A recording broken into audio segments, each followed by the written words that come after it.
everyone. I'm Larry Ridley, and this is the NFL on EA Sports. Happy New Year, everybody. In today's late season matchup, we have two teams who have victory on their minds. It's the Vikings going up against the Falcons. So for the call of this week's 17 matchup, let's send it out to our broadcast team, Brandon Guyton and Charles Davis. Thank you very much, Larry. You are looking live at the Georgia Dome here in downtown Atlanta. Today, the curtain falls on the regular season, and we've got a good one in store between the Minnesota Vikings and the Atlanta Falcons.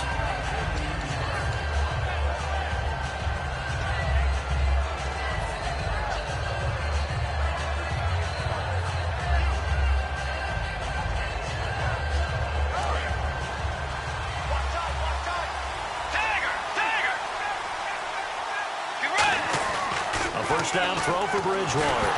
And right away, he lost the football. On plays like this where the ball comes free, it's often unusual for the team that lost it to get it back. Because this is the quarterback. The ball gets away from him. Everyone else is trying to execute what they're supposed to do on offense. They're usually looking in the other direction, downfield, or have moved away from him. In this case, though, a teammate is able to come up with the ball. A dump down to McKinnon. And he'll be brought down right at the 30 here. Call it a 3-yard gain, and that's going to lead to a third down.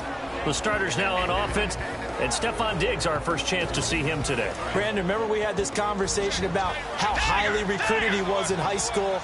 Didn't quite live up to it in college due to some injuries, but boy, has he hit the NFL like a bomb. Stephon Diggs, a crafty, mature route runner who can go the distance. Okay, look at this. The punt team nowhere to be found. They're on the sidelines.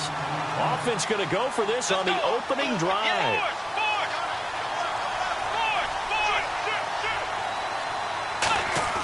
They're indeed going for it. Bridgewater.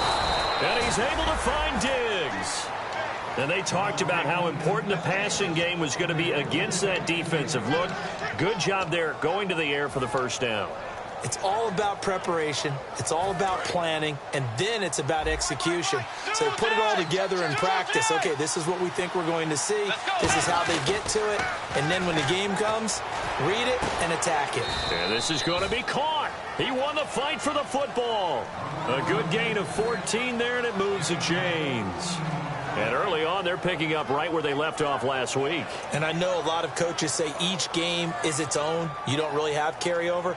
This feels like carryover. So much confidence from the previous game that they're using to their advantage now. Bridgewater on first down. He rifles one that's intercepted. A great read, and it's picked off.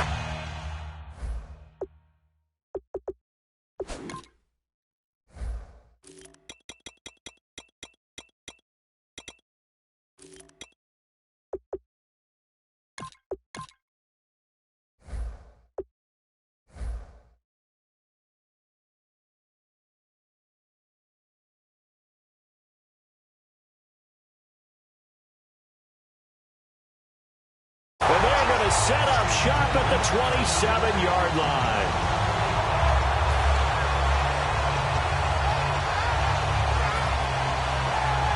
And here now come the Falcons.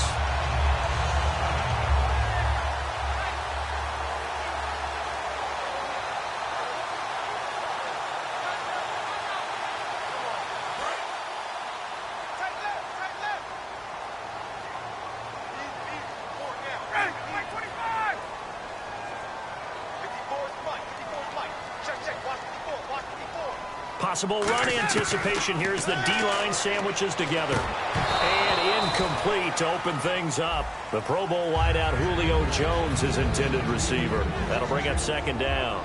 And a man, as we look at the starters now, a man who really has earned us talking about him in the booth, Julio Jones. He's a 1,000-yard receiver each and every year. So sleek, so wonderful.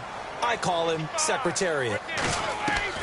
Again on 2nd and 10, it's Ryan. On the right side, caught by Green. And they're going to get this one all the way out across the 45.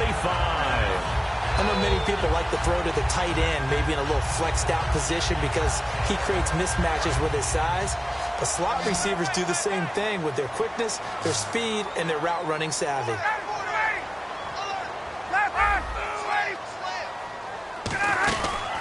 They'll run for the first time with Devontae Freeman. 3 yards on the pickup there, and it'll be second down. And a look at the Vikings defensive unit. Anthony Barr almost defies description at times. He's built like a defensive end, but he plays outside linebacker and does it quite well.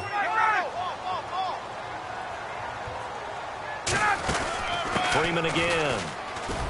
And nothing doing. He's immediately taken down at the line of scrimmage. Just a 1-yard pickup there, and it's going to make it third down at 6. Well, so many times we look at a short run and we praise the offense for trying to set the tempo and establish things, but the defensive guys, hey, they just won the battle there. It wasn't a big run given up. They don't always have to absorb the body blows. Sometimes they dish them out themselves. Now Ryan. And he can't quite intercept it. Zone coverage, free safety was there. Couldn't come up with it, and now it's fourth down. Pretty nice coverage there, but a missed opportunity for an interception. Let's face it, a lot of these defenders, they've got it all. Speed, athleticism, hands, a little bit questionable. So they're going to come to the line here, and it appears trying to go for it on fourth. Looking to jam the receivers at the line here. Press coverage look defensively. Now Ryan. And he comes back with one complete. And he will have a first down as they get him to the ground at the 37. I remember in pregame when we were talking to him on the field, and he took his gloves off and showed us his fingers.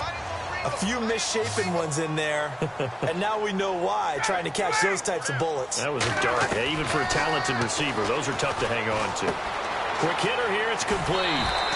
It's a pickup of 14 there, and the Falcons are going to get a first.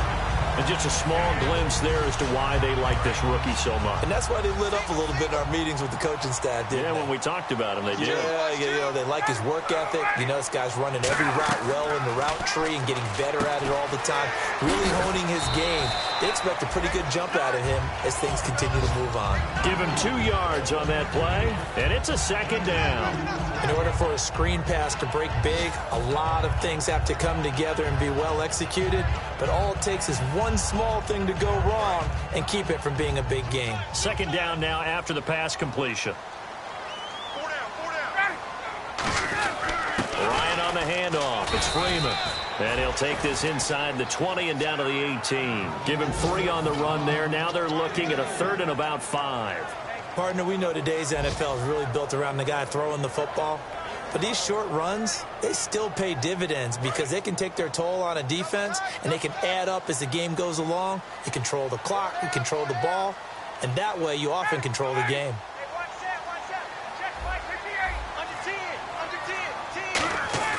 Ryan. And finding the tight end Hooper. It'll be a 3-yard gain, and that's going to bring up a fourth down.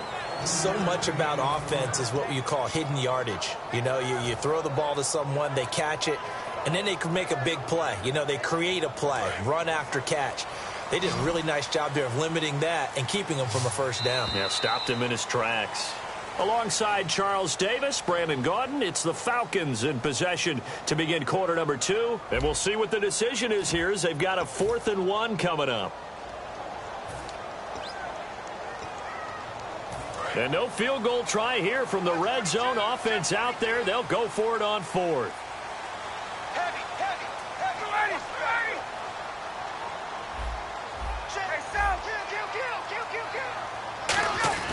They're going on 4th down. It's Ryan. It's caught. Jones. A gain of 4 on the play, and they're able to pick up the conversion here on 4th down.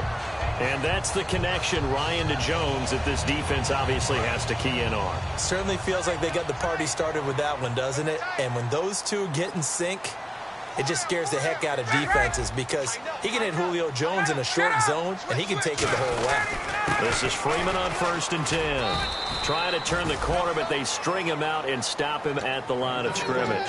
Just a yard on the pickup there, and it'll bring up a 2nd and 9. Okay, no score on that play, but this guy's been a touchdown machine all year long. You know they trust him with the football. And this seemingly endless drive continues.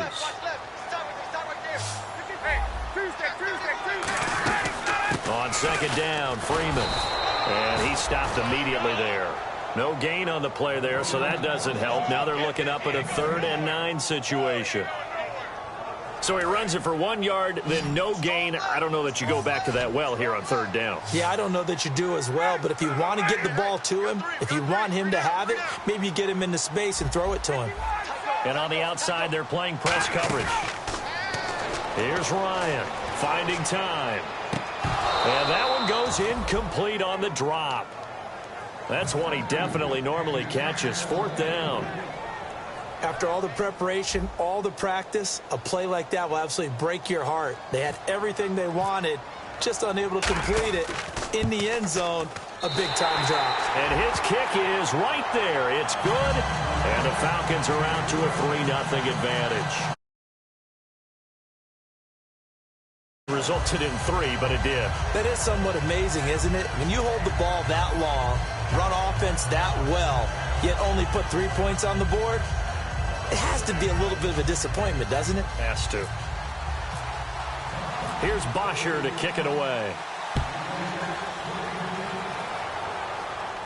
That's fielded in the end zone. And last year that would have been a net gain of 5 on the return. This year he stopped where he would have been if he had taken a knee. And that's at the 25. And now out comes Minnesota. And following the interception, we'll see what they can put together on this drive. I can hear my old college coach right now. He always used to tell us before every game, the team making the fewest mistakes will win. What they're hoping is that last mistake is their only one of the game. Coaches, that's all they talk about, turnovers, right? Minimizing those and maximizing opportunities. I wouldn't be shocked at all right now if there's a look of surprise on the big fella's face because he had the route that he wanted, running the corner, and usually he's able to use his body and catch the football, but a really nice play by the defenders, able to knock it away.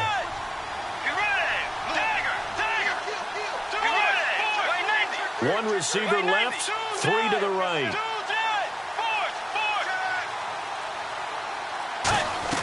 On 2nd down, Bridgewater again. He's going to loft one deep left side here. Oh, a ball batted in the air, and now it's intercepted.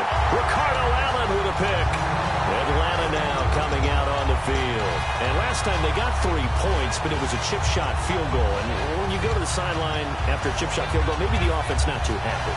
It's a balancing act, isn't it? Because you're exactly right. They're none too pleased that they didn't punch it in for 6 points. But they also have to remember they did put points on the board. 3 points is 3 points. And in this league, you take points when you can get them. Not easily done. The drive will start with a carry by Devontae Freeman. And he went backwards. He'll be down at the 30. That's going to go as a loss of a yard, and it'll be 2nd down. Brandon, that play ended so fast, it's almost as if the quarterback handed it to the runner, and the tackler was there right away for a loss of yardage.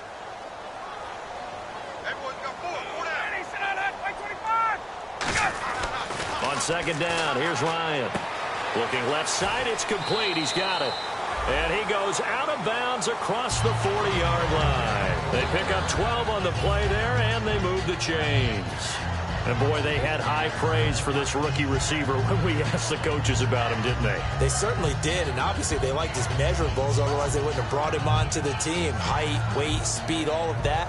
But how about what they really said? Competitiveness. That's what they really liked about him. The way he goes after the football, competes for it, and decides when it's in the air, it's his and only his.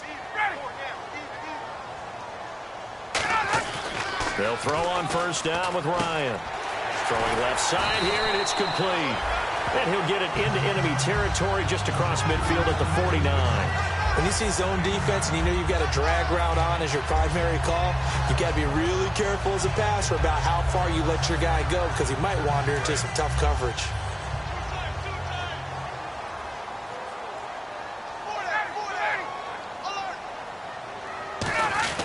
Now Ryan going to give it to Freeman. And he'll be brought down at the 48-yard line. When we sat with the coaching staff a couple of days ago, they said attacking that defensive look with a run, something they wanted to do, it was effective. And they were extremely confident, weren't they? Their planning, their preparation, they knew what they were going to get in that defense, and they were able to attack it accordingly.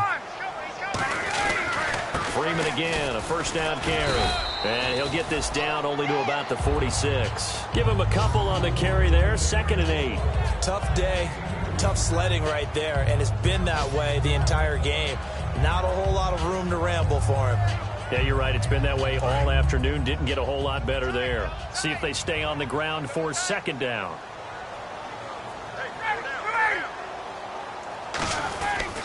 A handoff. Devontae Freeman. And he'll be brought down at about the 42. It's a 4-yard pickup there, and it leaves him with 3rd and 5. We always like to talk about defense in terms of levels. First-level defensive line, second-level linebackers, third-level defensive backs. On that run, that was what we call a first-level run, and it was stopped by a second-level player. And the offense in that middle ground here on 3rd down, 5 yards to go.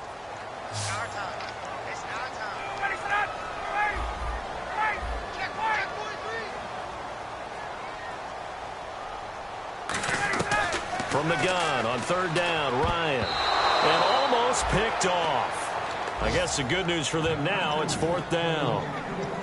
Well, he did almost everything right. Excellent coverage, breaks on the football, just unable to haul it in and take it the other way, so he dropped an interception. The key for him now, don't dwell on it, just move on to the next play. And no move to get the offense off the field. They're going on 4th and 5.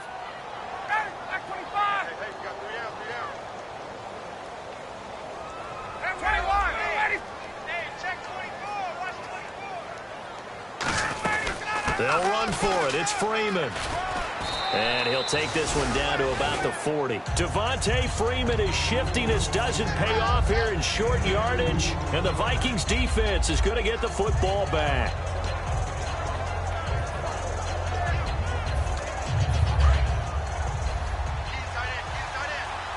And the D-line pinching together, must be expecting the run.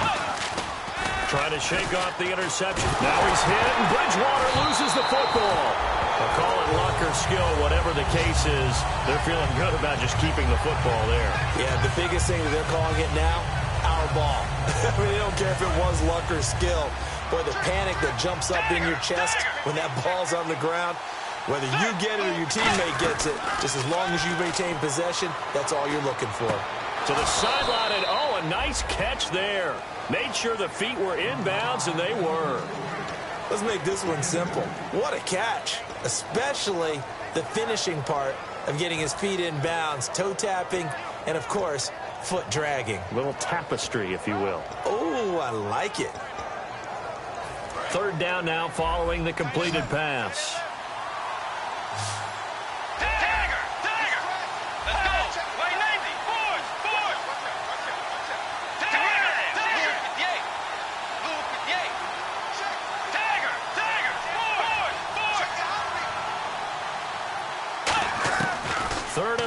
For Bridgewater.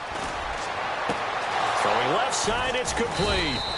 And he's brought down after a good gain. A very nice pickup of 33 yards.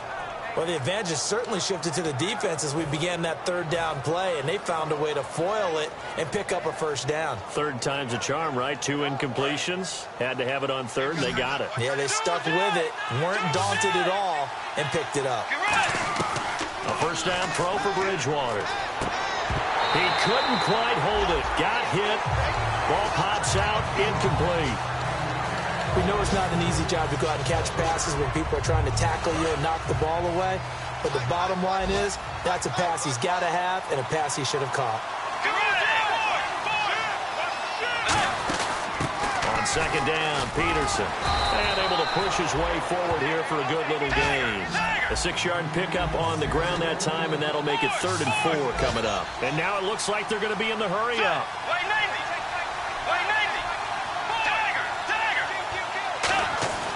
Throwing, Bridgewater. It's caught by Treadwell. And down he goes, taking it inside the 10 to the 7. Now hold everything here. We're going to get a timeout by the offense. It's just their first, so they'll have 2 remaining here before we get to halftime.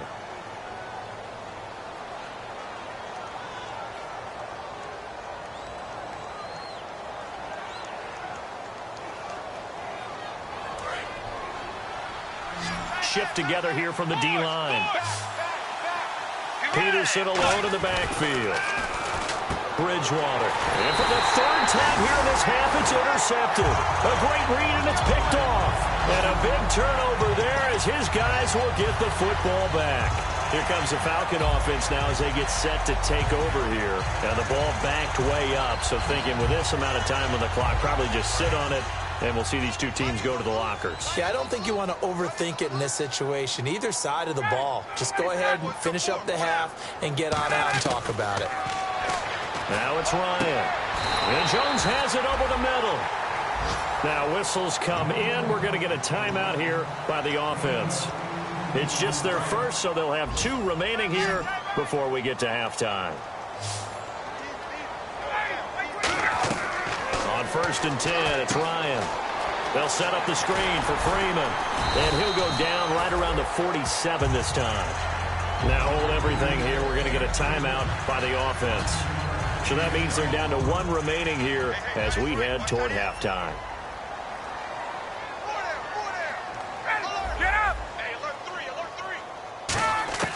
On 2nd down, here's Ryan. And he is out of bounds, just a yard or 2 shy of the 30. And a nice gain of 21 yards. I do have to admit, I like it when it all comes together. When the top part, catching the football, right, whether you're catching it with your hands or cradling it, comes together with the legs, in this case the feet, doing a little toe tap to stay in bounds and complete the catch. And a great job by our crew on the camera shot. Love when you see the grass or on the field turf, those rubber pellets flying up. Great catch. Field goal unit not out there. They want 6 before halftime.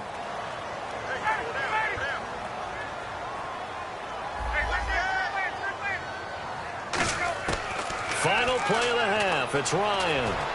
Looking deep, and this is intercepted, but they'll say out of bounds. Oh, very close to a turnover there in the end zone.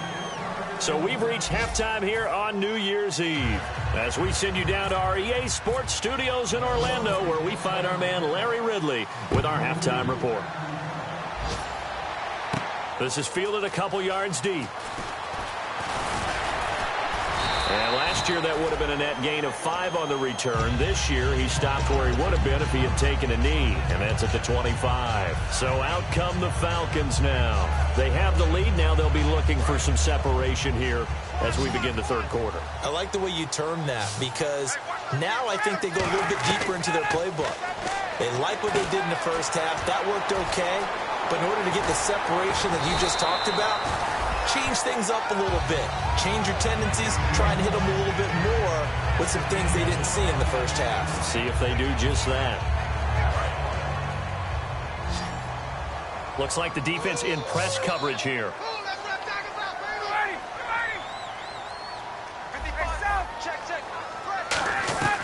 Now Ryan on 1st down. This complete to Jones. And he's brought down. A really nice pickup of 14 yards, and it moves the sticks. Good throw, good catch, but I really like the route. The drag and being able to run away from defenders, hard to stick with them for that long. Yeah, better against man than zone, or? Better against man, because now you're running away from someone, and you're not running into a defensive player in another zone. They'll throw on 1st down with Ryan. Surveying the field. Oh, incomplete. A turnover would have really helped there. Almost intercepted. Instead, it's just 2nd down. So they're still at the original line of scrimmage here. 2nd down and 10.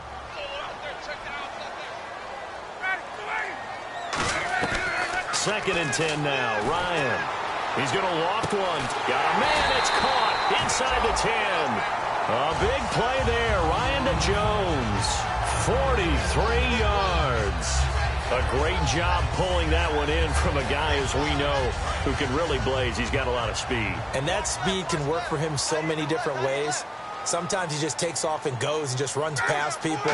Sometimes you get people to back off so far that you can catch everything underneath.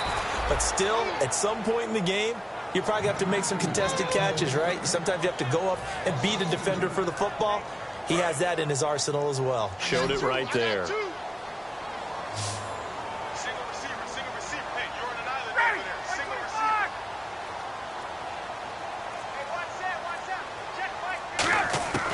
Again, Ryan. And he can't corral it. Maybe a big missed opportunity there defensively in the end zone. And now third down. And here comes play number 6 on this drive.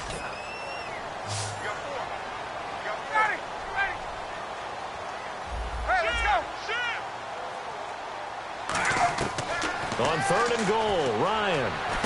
That is caught at the 7-yard line. And the stop will come inside the 5 at the 4. 5 yards on the pickup. And that will bring up an interesting decision here on 4th and goal.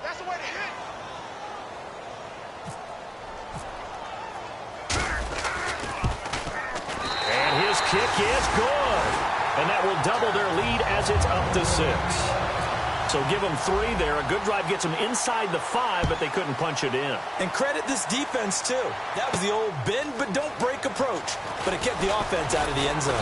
And last year that would have been a net gain of 5 on the return. This year he stopped where he would have been if he had taken a knee. And that's at the 25. A look at the offense now here, coming back out on the road for their first possession of the second half. They trail offense, first time to touch the ball in quarter 3, and we'll see what they can do. And I can't wait to see what they have planned, because some teams script to start a half. Other teams just go, okay, these are the sequence of plays we want to run. These things worked well for us. And sometimes they throw in that big chunk play right away. Shocker. Try and get after them early and try and create a big play to give themselves some momentum. See what they have up their sleeve. A toss play. This is Peterson. 5 yards is the pickup there as that extends this drive. Any team that runs the toss and runs it successfully, that means they win the battle on the edges. That means you seal the edge in order to let your back get to the corner. They got it done there for a very nice game. They go play action here on first down. He'll buy some time right. He's just going to dump this one off to his fullback out of the backfield. It'll be a gain of 4, and it'll bring up a second down. He had time, was able to survey the field and find a soft spot in that zone coverage. And that's where it gets difficult for a defender, Brandon. You go to your spots on the field that you have to cover, and when the offense finds an area that you're not in, that's where they throw the football. Obviously, this has not been a banner game throwing the football.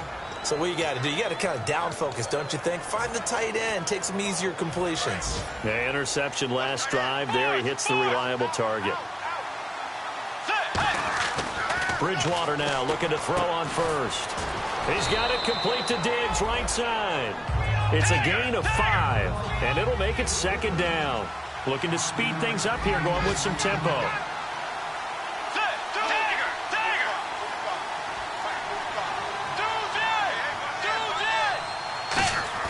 They'll throw again. Bridgewater. Caught on the right side by Treadwell.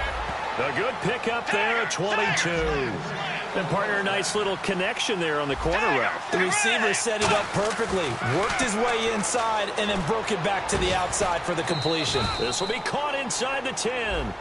Face mask penalty, and Charles, you were a defender. You know sometimes in the heat of the moment, it's hard to keep your hands away from that face mask. Sometimes you just get out of position as a defender when you're trying to make a tackle, so you end up flailing away, and your hand gets into the wrong spot. And here comes play number 6 on this drive. Following the penalty, it's Peterson. And he goes backwards on this one, losing yardage to the 7. A loss of a full 3 yards, and now it's second down. And that's another stop for the defense, something we've seen all game long. They have been on fire today. No matter what's called by the offense, they've had an answer for it. They come up in an offset eye. Bridgewater backing up. Now he's hit, and Bridgewater loses the football. So they escape, so to speak, maintaining the football. Defensively, though, opportunity miss. It definitely was, because that's all defenses talk about. Getting the football and either advancing it the other way or just getting possession and turning it over to their offense. That can be a little bit deflating.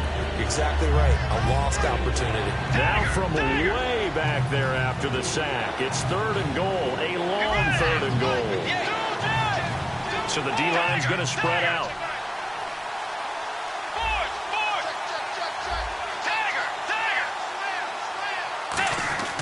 Third and long for Bridgewater. This will be caught at the 2. Call it an even 20 yards on the pickup. And that will bring up an interesting decision here on 4th and goal. Boy, they had a lot of real estate to make up there, but what a big-time play for them. Nice completion, excellent gain. Now they're in 4th and manageable. Just a little short, though, with that marker. Back now here on EA Sports. It's the Vikings in possession of the football, but they need some points. They're trailing here to start the 4th.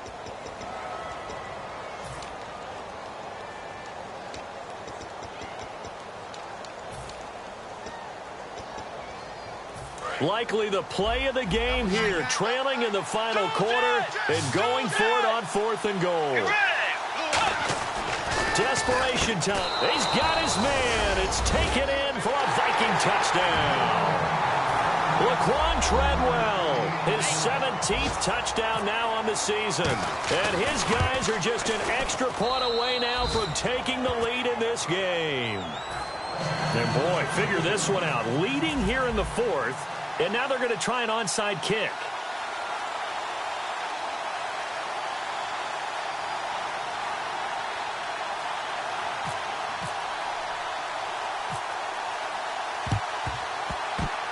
And a good job here by the Falcons. Their hands team able to recover it.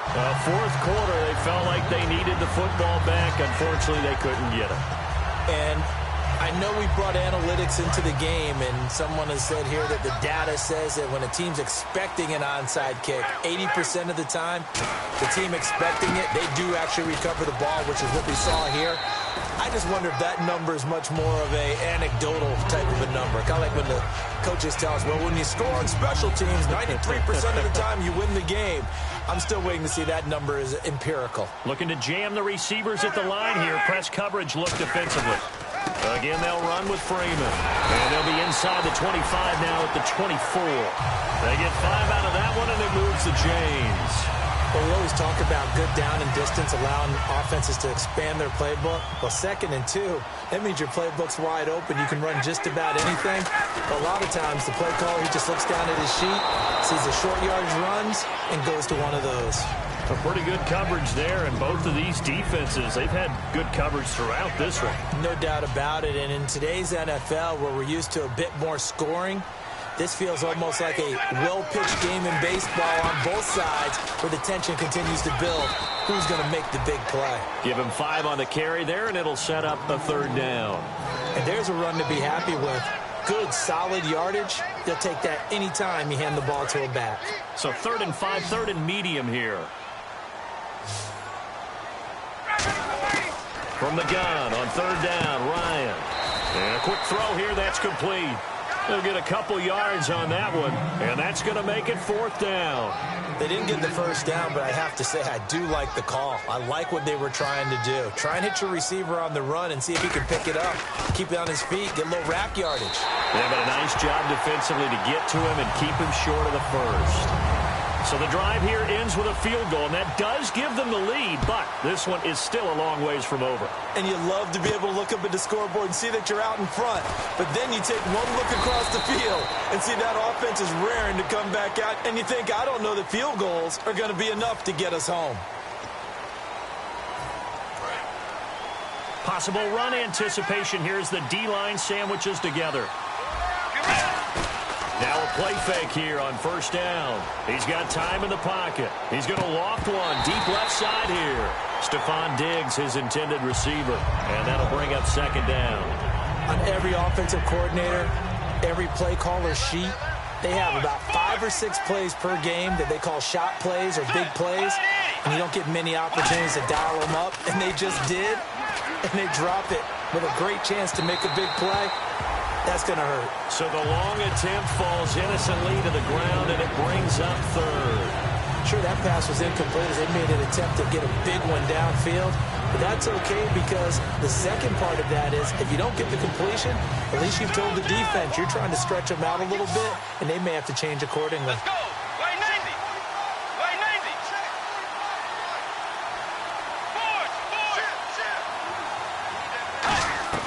On 3rd down, Bridgewater. Oh, the ball comes out on the hit, but they'll say it's incomplete. The intended receiver was Laquan Treadwell, and it's 4th down. Well, that plays a statistic. that's going to go on the defensive team stat sheet. Won't necessarily reflect in hours, right, the overall game sheet.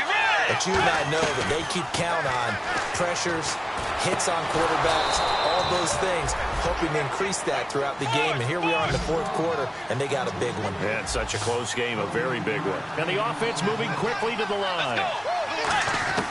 First down, Bridgewater. Eluding the pressure right. On the run, he'll let this go deep right side. And it pops free. The collision there jarred the ball loose and brings up second down. Well, they went for the big play there, but that drop could really hurt their momentum. And on 2nd and 10 now.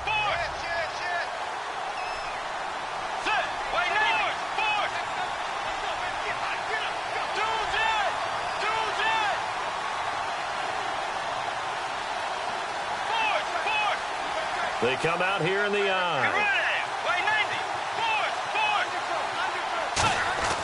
Throwing again, Bridgewater on 2nd and 10. And the grab made by the tight end Pruitt. A good pickup there, 26 yards. Well, even after all those interceptions, he's not deterred, still confident to go deep at work there. I think all the old rules about playing that position still apply. If things go wrong, you still act like you're the best player out on the field. You still carry that supreme arrogance with you and continue to fire the ball. I've seen guys have games like this, and this is where you find out if you're great or not. Can you overcome some interceptions and still lead your team to victory? That one good for 10 yards. And that'll bring up a 2nd and just about a few inches here.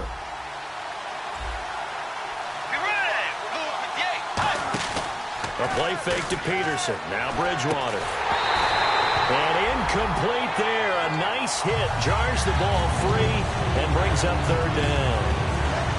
As tight ends go, he might not provide the super flashy plays very often, but he's pretty reliable. Usually an excellent target and normally catches what's thrown to him, but he didn't on that play. This will be the 8th play of the drive, and it's 3rd and inches. Bridgewater fakes a give to Peterson. He's got time, and he couldn't hang on to it through the contact. Incomplete. It looked like they had something there, but I think that he was thinking about running with the football before he actually hauled it in, and that led to a big drop.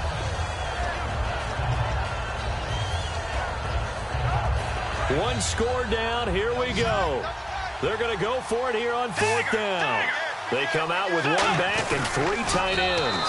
It'll be a pickup of just 2, and they're able to convert here on 4th and inches.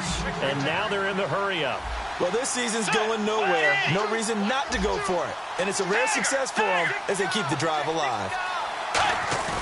Bridgewater to throw it this time. Going for it all. And incomplete. He dropped it in the end zone. When teams take shots at the end zone, you've got to defend it the same way you would defend the first down sticks. You defend the goal line exactly the same way. They can't cross that. You play through the receivers, and on that play, that's exactly what they did, and batted it away.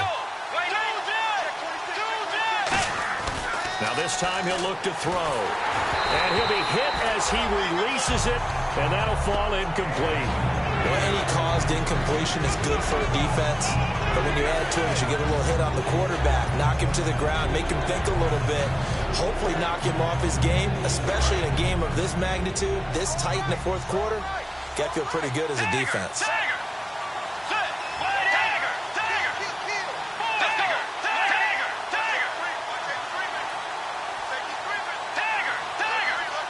They come out here in the eye.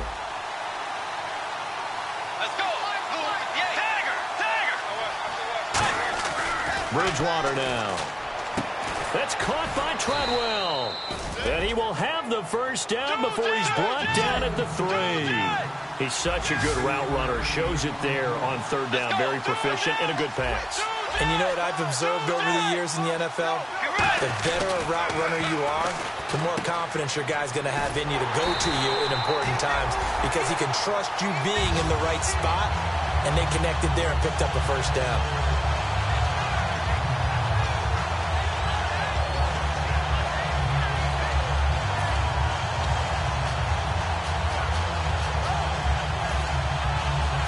Just play after play after play on this long drive for the offense.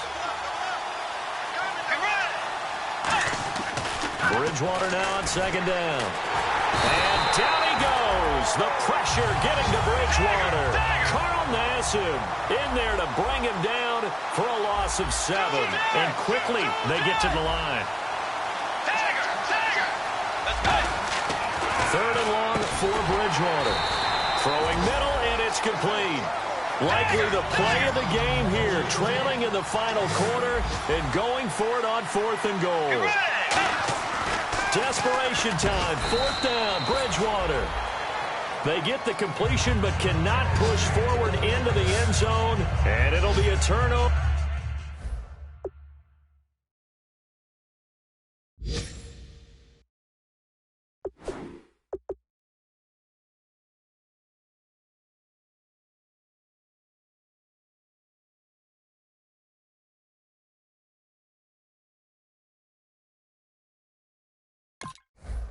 On downs. And the ref goes under the hood, puts the headset on for the often dreaded did the ball cross the plane review. So difficult because all it takes is a portion of the ball crossing the plane for it to count, but you've got to get the right angle, and right now the official is hoping to get a lot of help from the guys in New York. And the defense in desperate need of a stop. They have to get off the field and get the ball back to their offense if they want a chance. Now Ryan on first down. Oh, there's that man again. It's complete. And he's brought down. Time for a break. 12 yards there as they move the chains. We'll come back for the electrifying conclusion after this. And the offense lining up 1st and 10.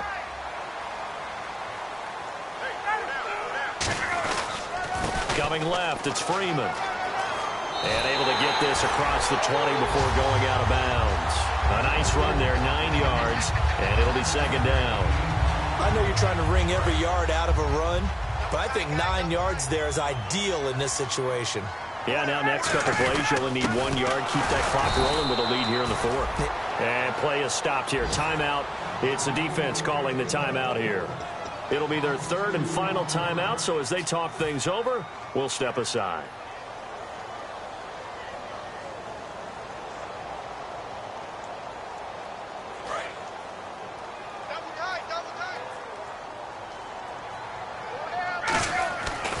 On 3rd down, Devontae Freeman. And the window closes quickly. He'll only get up to the 22-yard line. Just a gain of 2 there, and it's going to bring up a 4th down.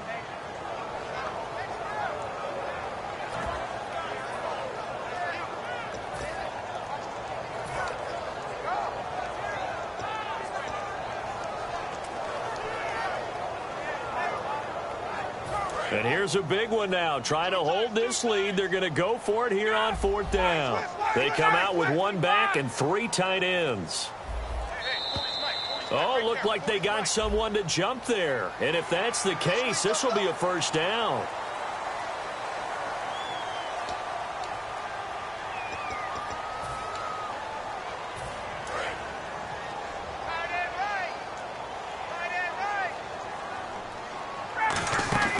After the penalty, here's Freeman. And he's going to lose yardage and be backed up to the 25. It's a loss of a yard there, and now 2nd down.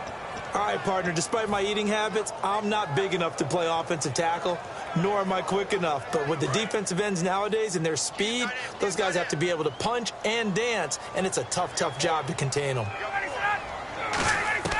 Ryan wants to throw it. Wide open receiver, complete.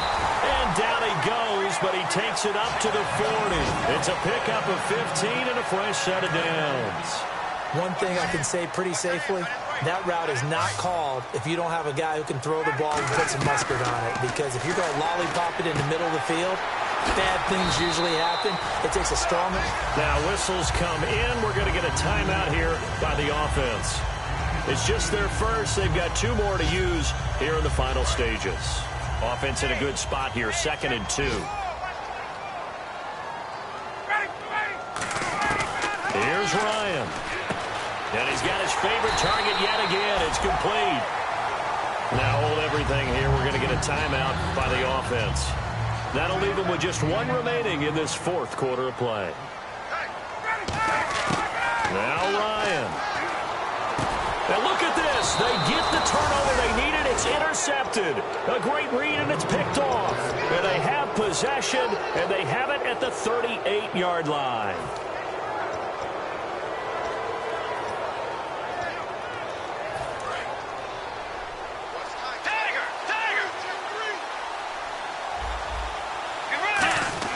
Back to throw. Finding time. And he can't get a throw away. He's taken down.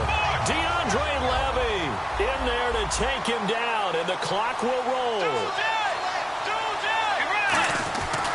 One last shot now for Bridgewater. And it's incomplete. So their final drive comes up empty. And with that, the ball game is over. Well, going into the final play of this game, they knew that they needed some type of a miracle there at the very end, but they couldn't get it done. However, we were treated to really a spectacular affair. Even though they didn't finish it off, you're exactly right. They took us down to the last play. We're still, you were wondering, could it happen? Possibly, even though we both knew it was a long shot.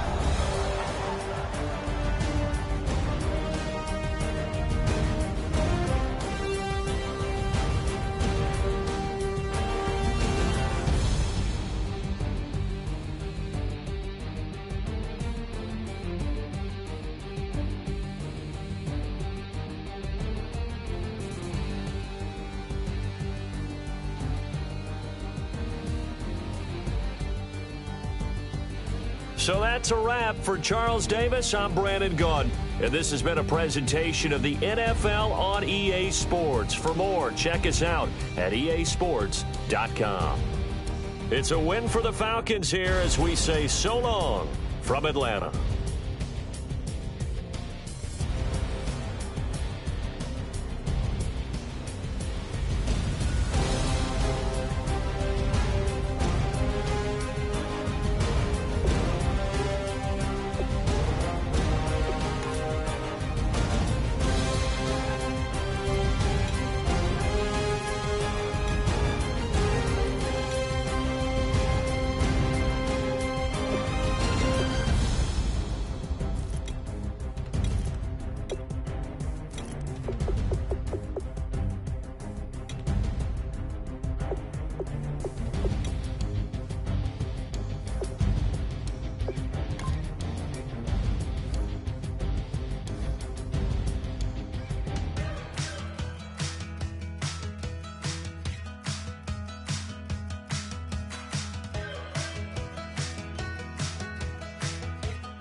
We're awake, we're alive, got the fire in our eyes. We're the kings, we're the queens, and if this is just a dream, don't wanna wake up.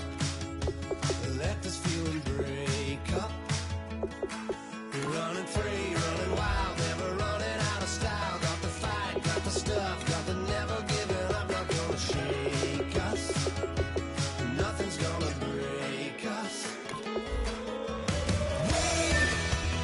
We know we are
like the clock is broken, never stopping, never slowing.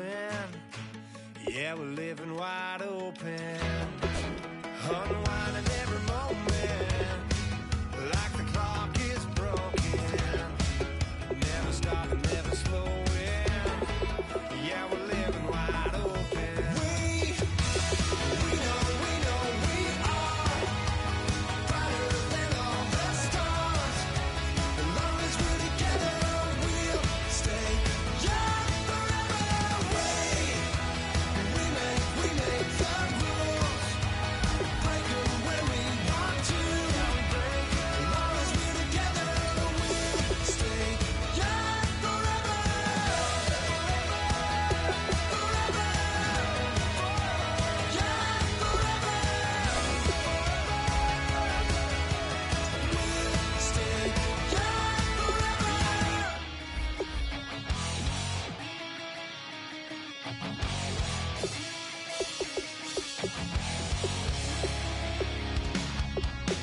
Weatherman says it's gonna rain. Don't worry, girl, it won't change a thing. Yeah, we still got plans tonight. We're gonna kick it, that's a given, baby, rain and shine. Leave your Sunday best at home. Be the last time you wear what you got on. Bikini top and cut off jeans. Baby girl, you know you're looking mean. She said, how we gonna make it through the mud hole? Won't you think you got swampers on my truck phone? Ooh, it's about to get dirty in the dirty south.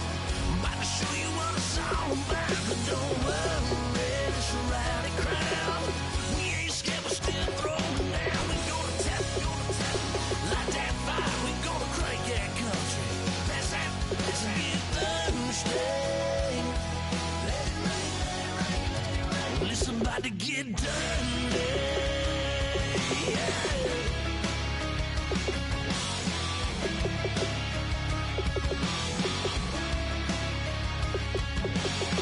It's just somebody good old flood, watching that red clay turn to mud.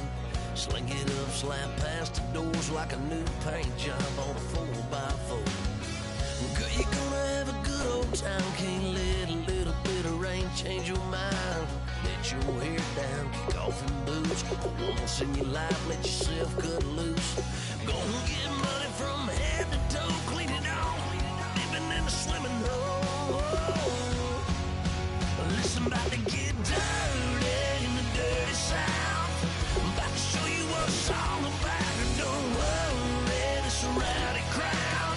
We ain't scared, we're still throwing down. We gonna tap, light that fire. We gonna crank that country. That's that, let's get Thursday. Let it rain, let it rain, let it rain. It's about to get dirty. Yeah. Listen, about to get dirty.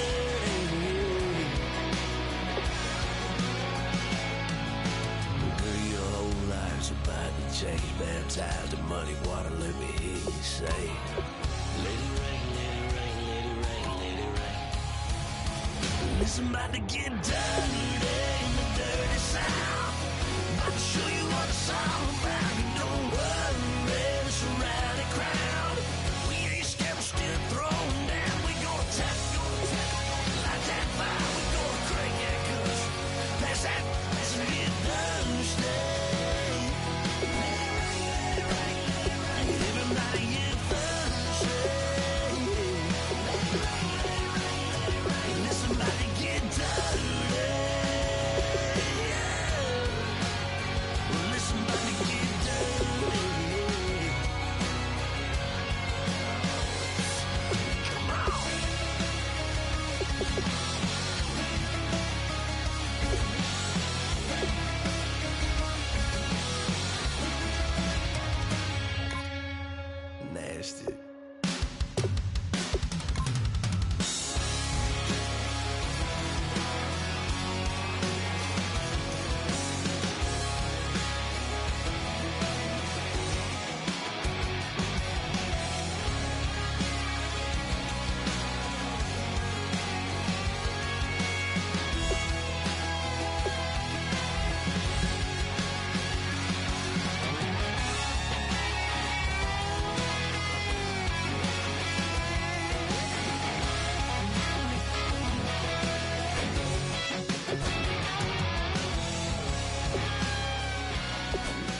we will make it out alive.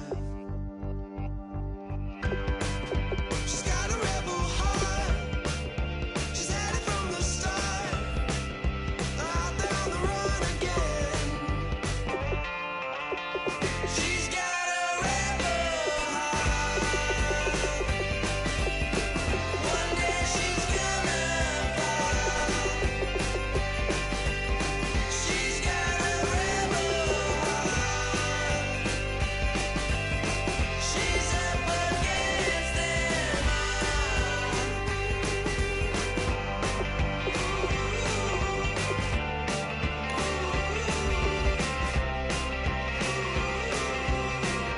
If you try to shut us down, we'll show you just how we get down. And just to even up the score, we're coming kicking down your door. Y'all never played fair, so tell me why now should we care? Queen Bee told y'all a long time ago that we run the atmosphere. Did we build it? Do we own it? We even in the studios running playback. Shout out to Airman Sally, the young guards, to all the G's like us. Yeah, we go hard. See, this is how we feel to be a champion. We might fall down, but we never run. You wouldn't need it if you knew what we overcome. Do you know what we gotta overcome? But they ain't stopping nothing. Me and my girls on top straight stunting. And we abide by a real strict code. Hands off my ex and homies over. If you try to shut us down, we'll show you just how we get down. And just to even up the score, we're coming kicking down your door. We play our way. I'd rather be me. Do work all day. We don't see defeat. Can we fly that? Can we buy that? We even run a full court, make it stack. Shout out to Maya Moore, the young guard, to all the girls like us. Yeah, we go hard. See, this is how it feel to be a champion. We might fall down, but we never run. So proud of that we overcome. Do you know we gotta overcome? We bow down to none. I wanna hail out all my day ones. Time really does fly when you're having fun, but the party don't stop till we staring down the sun. You try to shut us down, we'll show you just how we get down. And just to even up the score, we're coming kicking down your door. If you try to shut us down, we'll show you just how we get down. And just to even up the score, we're coming kicking down your door. Kick it!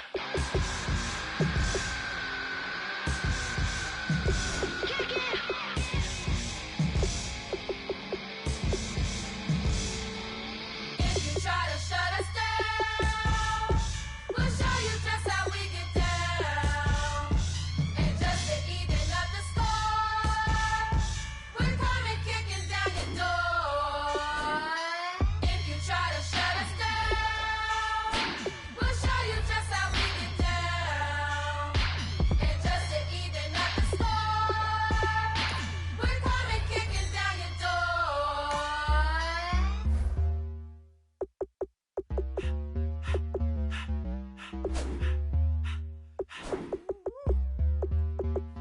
All up in my face, you're not from the clique.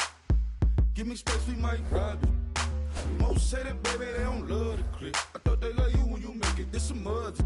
Yeah, this some mother. Friends and business don't mix, so I'm brotherless. Tryna get back close, hit them with the stiff. Gears I shift, make sure they feel the drift. Just caught the Benz, oh, with the tint. You should know, cause in every song I said, yeah, in every song I said, I'm just proud of my accomplishments. I'm a 400, I don't care at all. Have a head on.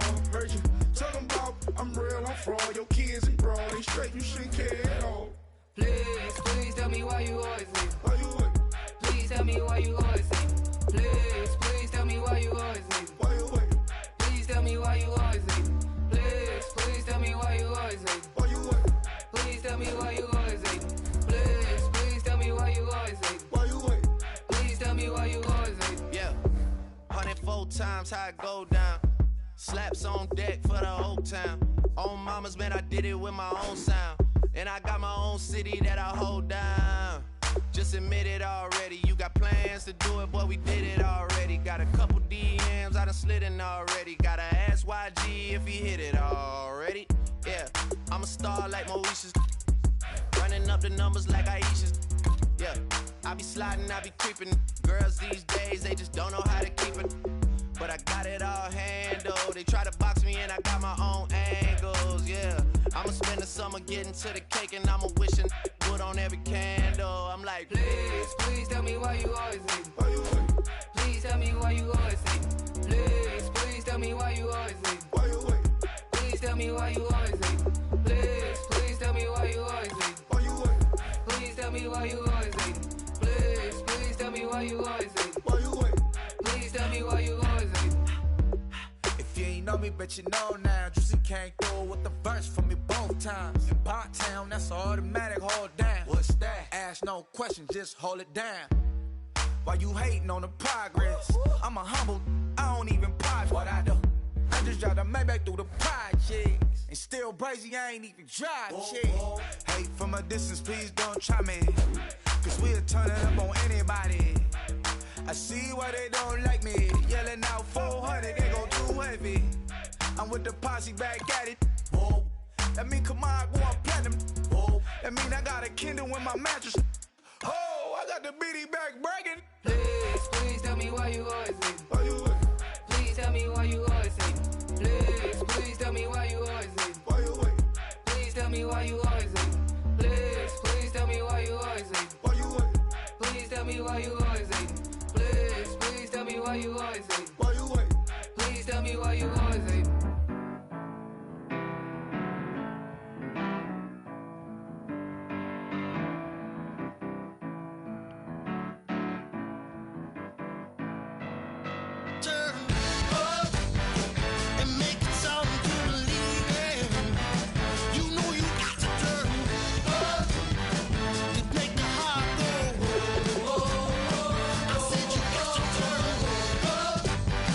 and put your hand on, I can see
darkness of the night.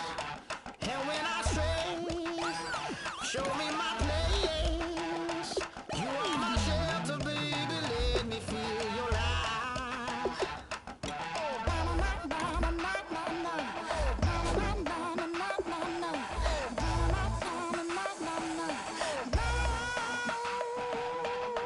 One foot in a deep revival, another one going in the fire. Only one that can save me now is you. Healing, oh, I need a healing. I can feel it now, I can feel it now. Got to get it on now. Healing, oh, I need a healing. I can feel it now, I can feel it now. Got to get it on now.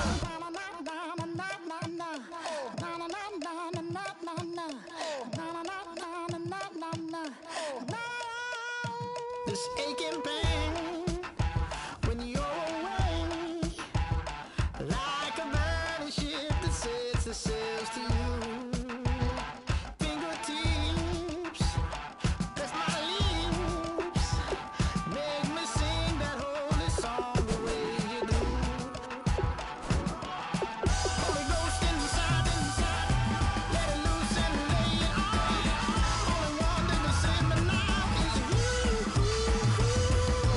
Healing, oh, I need a healing. I can feel it now, I can feel it now. Got to get it on now. Healing, oh, I need a healing. I can feel it now, I can feel it now. Got to get it on now. Oh, I need it. Oh, I need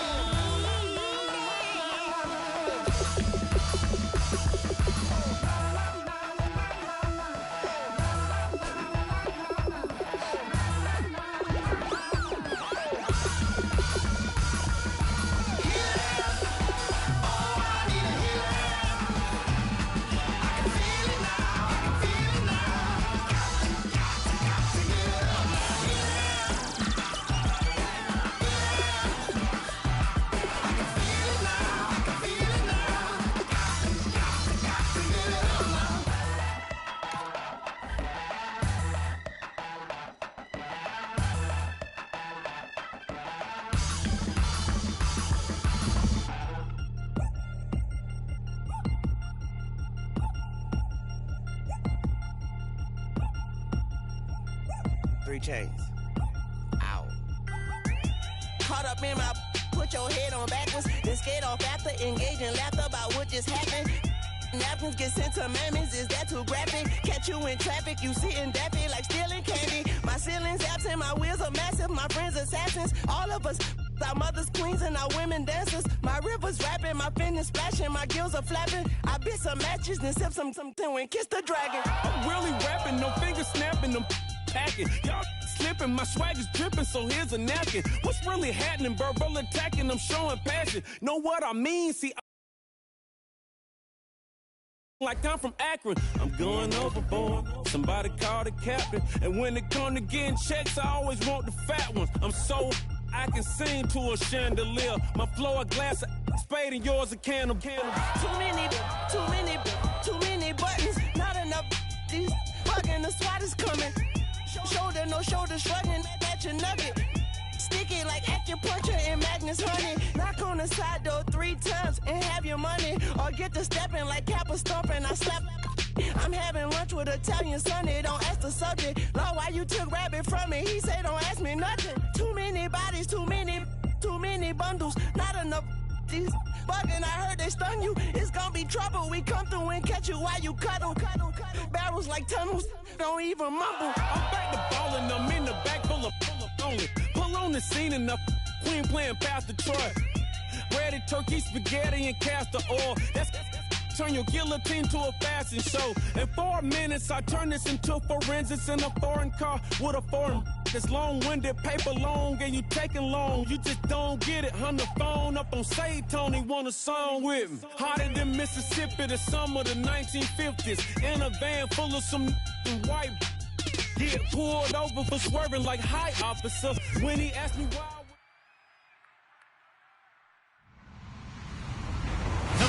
everybody. I'm Larry Ridley. Welcome to the NFL on EA Sports. This is the second time this season that these NFC rivals will square off, and it promises to be a good one. It always is when these two divisional foes get together, especially the second time around when there's a score to settle from game one.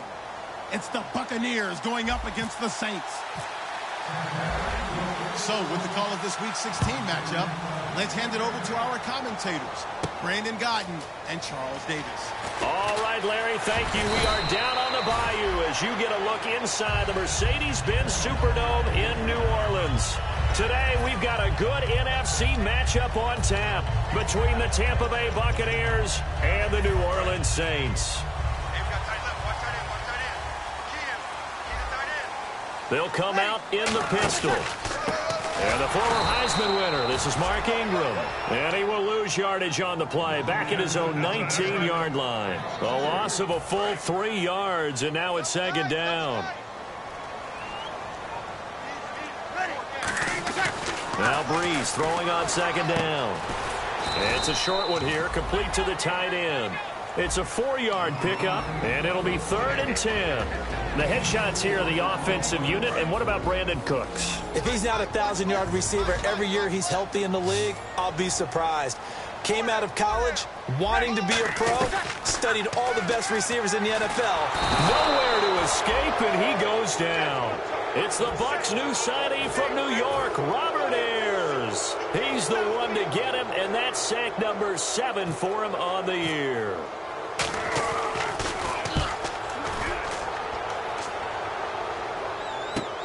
Taken from just outside the 30. A nice job on the return there, 16 yards. And the Bucs will get ready to go on offense.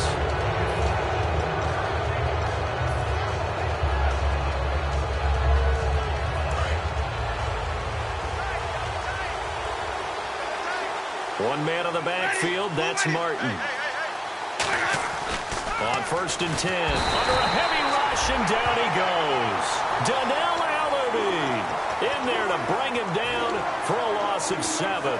Man, he got in there so quickly, Charles. What could the offense have done to adjust and account for that? But what you're hoping is that you figure out and you see and get a clue that maybe there's going to be some pressure coming at you. You change the blocking schemes. Maybe you go to max protection. The biggest one is maybe you bring your running back in to try and keep you clean. But in that case, that didn't happen. 0 accountability, and a sack resulted. And that's the first connection. The number 1 overall pick in 2015, finding the number 7 pick in 2014 in Evans. And what a great target Mike Evans is for Jameis Winston. Winston's a pretty accurate thrower, but that catch radius that Evans provides, that makes him that much more dangerous.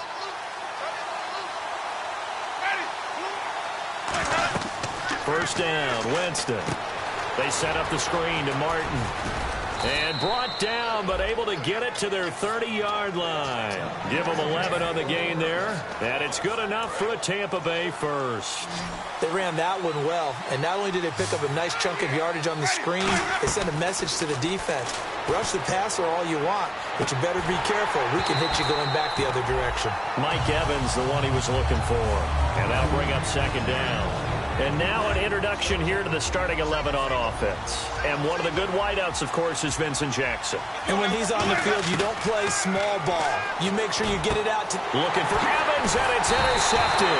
Picked off by the safety, Jarris Byrd. And a big turnover there as his guys will give the football back. Out onto the field comes New Orleans.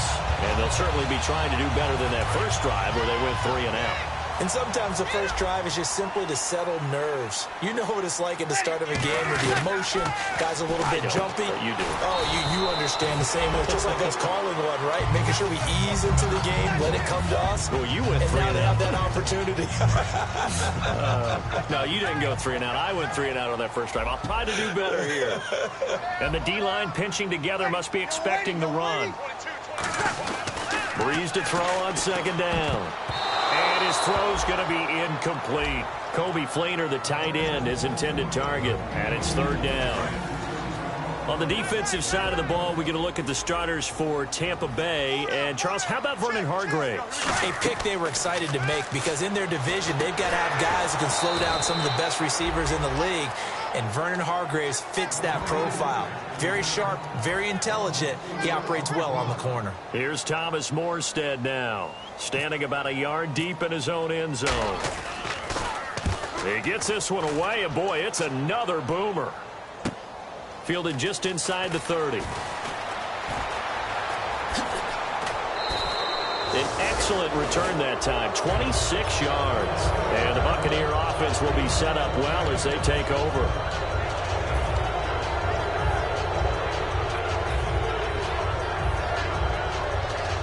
And Tampa Bay trots out there now. Looked like they had something going last drive. Then the interception happened. Will they recover? The memory they need to keep with them is that they did have something going. They were moving the ball on offense, had a nice sequence going. Don't worry about the other part. You can't get that back. Let's go back to what you were doing well before. I thought you were going to say they need to have no memory, but remember the good part, forget the bad. I like that even better.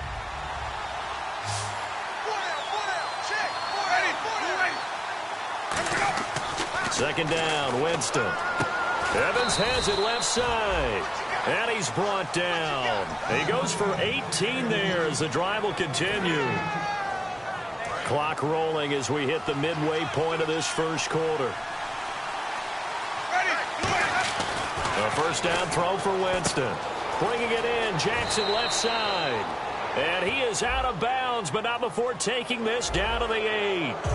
When you execute a drag or a crossing route really well and give them a chance to let it develop a little bit, you can gain some significant yardage hitting your tight end on that one.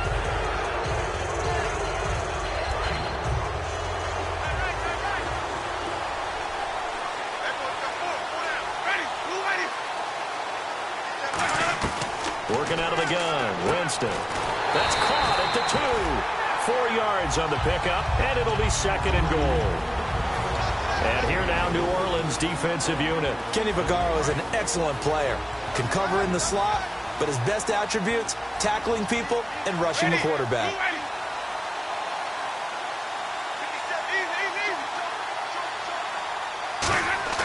Jameis again.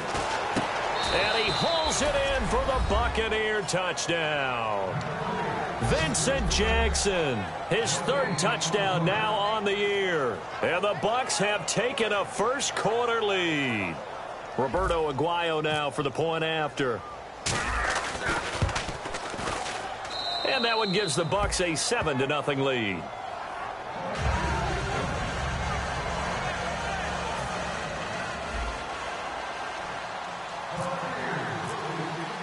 The kickoff team on the field now as they will send this one away. That's fielded in the end zone. They'll bring it back to just about the 25, call it the 24-yard line. Out onto the field comes New Orleans. And last drive, 3 and out. Still a goose egg on the scoreboard. How do they break that goose egg? They've got to find a way to get the ball in the hands of their playmakers, get them some space, and try and make a first down and get some momentum going.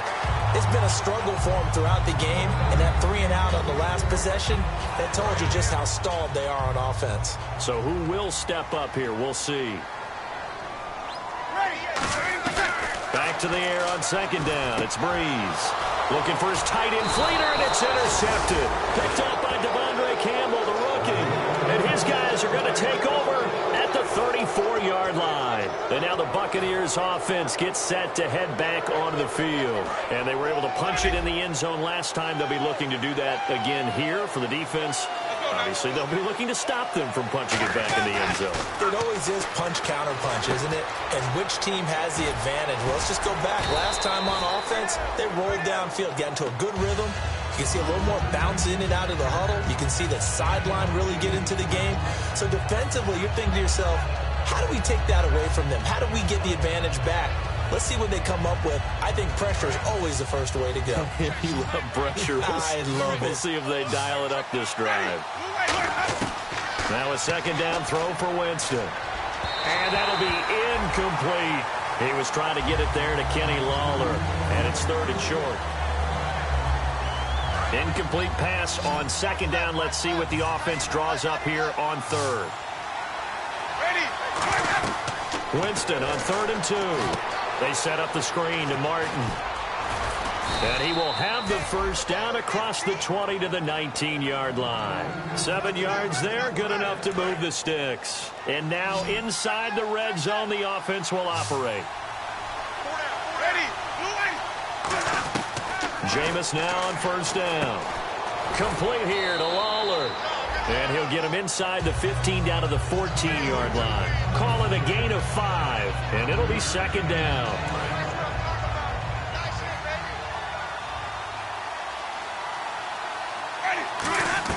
They'll throw again. Winston.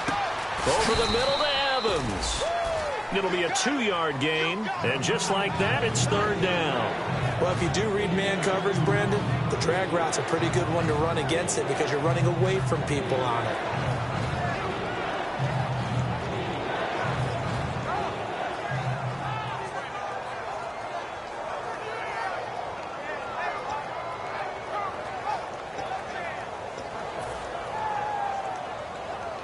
So completion on 2nd down, that brings up 3rd.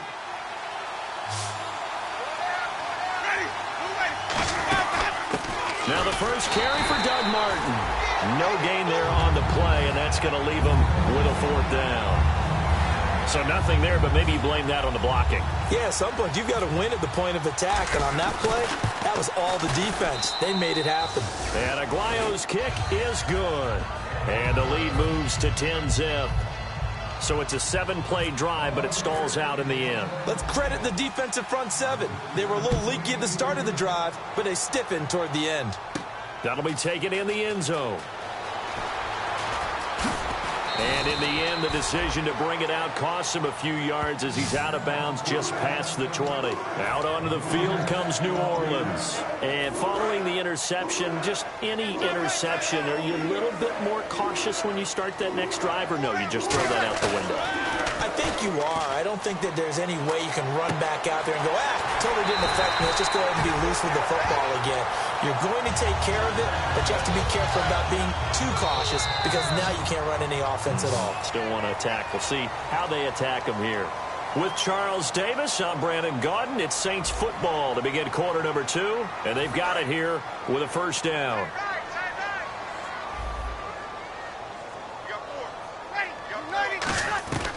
Breeze now on first down. Coleman has it here right side. And he'll be brought down right at the 45-yard line. 6 yards on the pickup, and it'll make it a 2nd down. Completed pass play. Now let's see if they go back to the air or to the ground. Breeze to throw on 2nd down. Throw complete right side to Cooks. Call it a gain of 7, and it gets him a new set of downs. Never make the mistake that the slot receivers, especially the little guys like we're watching here, are just quicker than fast. A lot of them combine quickness and speed, and they catch a lot of footballs, as we just saw there. Throwing now is Breeze. He's going to fight for the football, and it's intercepted. Picked off by the first-rounder, Vernon Hargraves. And a big turnover there as his guys will get the football back. Now the Buccaneers offensive unit back out on the field. And they had 3 points last time, but they didn't want 3 points because they were well within range of scoring a touchdown. We'll see if they can do better now. I'm with you on that one. Let's just go ahead and be frank about the whole thing. The only one happy about the 3-point kicker. Exactly. You put it through the post. That's going to help him in contract time. But that offense, they're thinking, let's get in the end zone this time. I don't know if that helped him at contract time. You could have kicked that one. I don't know about that. Toe bash. I don't know about that. Super toe. Throwing over the middle, but it's incomplete. When you see passes knocked down by those guys I call it the frustrated fullbacks, the linebackers, you know that in their zone coverage, they were able to drop, see the ball thrown, and react to it very quickly.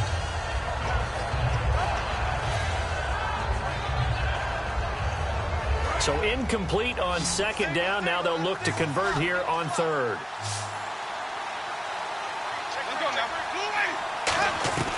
On 3rd down, Winston. A 50-50 ball here, and it's intercepted. A great read, and it's picked off. And they're going to take over right there at the 22-yard line. Out onto the field comes New Orleans. And 2 interceptions thrown here in this first half. You hear it, no matter the sport, they say the great athletes, they can kind of have a short-term memory, but that's easier said than done. It is easier said than done, but I played with a guy who threw 2 interceptions in the first quarter of a really big game we were playing. Johnny Unitas? And no, not quite of that level and not of that age. But I remember going for the age. I remember looking over at him, and he was smiling. And I thought, what is he smiling about? It's because he had enough confidence in himself that that was a fluke. And he went out and played pretty well the rest of the day. Ingram again. And he's going to fight his way forward here for a modest gain. It's a 6-yard run. Leaves him with about a foot or so here still to go to hit the marker with 3rd down coming up. And the defense searches for one more stop here after the run on 2nd down. They'll try to run for the first with Ingram. Then he's got the first down as he gets it to the 8. 4 yards on the play, and that leads to the 1st and goal. I always appreciate runners who understand situations. That was just 3rd and inches. No reason to dance around in the backfield and try and break off a bigger play. Just go pick up the first down, and that's exactly what he did.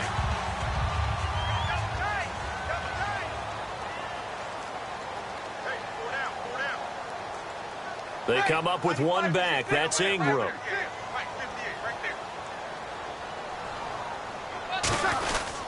And he'll get it up the middle.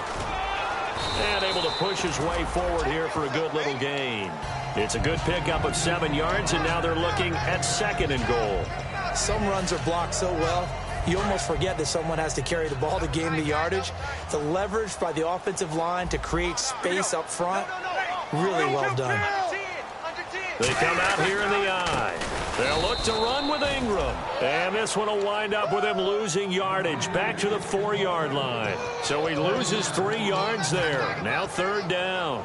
Line of scrimmage at the 4. Here's 3rd and goal. Breeze now on 3rd and goal. That's caught at the 3. And he'll be brought down here at the 3-yard line. Give him 2 yards on that play. And that will bring up an interesting decision here on 4th and goal. And his kick is good. And they get themselves on the board here. It's 10-3. So put 3 on the board, but from inside the 5. And I know we use this phrase a lot, but that's a big-time win for the defense. It sure is. You've got the short field behind you, so you can afford to turn up the pressure. And that was a nice sequence there to keep them out of the end zone. That's fielded in the end zone.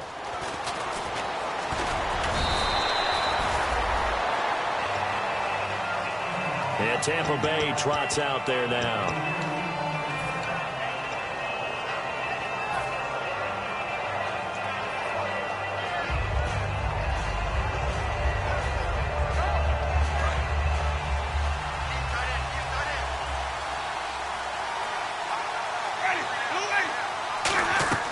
They go back to the air here after the INT on the last drive. And a catch right side by Evans. He got 18 yards out of that one, and it gets him a new set of downs. And another Winston to Evans connection. Mike Evans, he didn't play football till his senior year of high school. He was such a good basketball player down in Galveston, Texas. But I think he's happy he picked football up. I don't think there's any doubt about it. I would have loved to have been around those conversations. The head basketball coach, the head football coach. Since it was high school, maybe it was the same guy. You never know. And saying, I need this guy out on the field. That's worked quite well for him. And Jameis Winston's so happy to have him on his squad. And they've got the lead in this one because of those two. Cameron Meredith, the intended target. And now it's 2nd down. It's a tried and true formula, and I don't think it'll change for as long as we play football. If someone's trying to throw the ball and you can put pressure on them and make it tough, that's only going to help your defense. Yeah, he's since being hurried. He got rid of it before taking the hit, but incomplete. They set up the screen to Martin. And he'll be taken down, but not before he gets into enemy territory. When you run a screen pass really well, you got to like the look of it because so many parts come together to make it work well. The offensive linemen, where they're faking people out, the back slipping out there, catching the football, then all of them going together as one unit downfield. A really nice pickup. Jackson's got it over the middle. And here he'll be brought down a little shy of the 35 at the 36. And after that completion, you can understand why so many teams in the league are emphasizing speed on defense at every position. The tight ends have created so many tough matchups now. If you can't run with a tight end as a linebacker, this is going to be the result every time. Jameis to throw it. He's going to loft one deep left side here. And both guys were there, but it falls incomplete. And when all else fails as a defender, when you're not there in the coverage, your best friend is exactly what we saw there. A big play shot taken by the offense. Unfortunately, it ended in a big drop.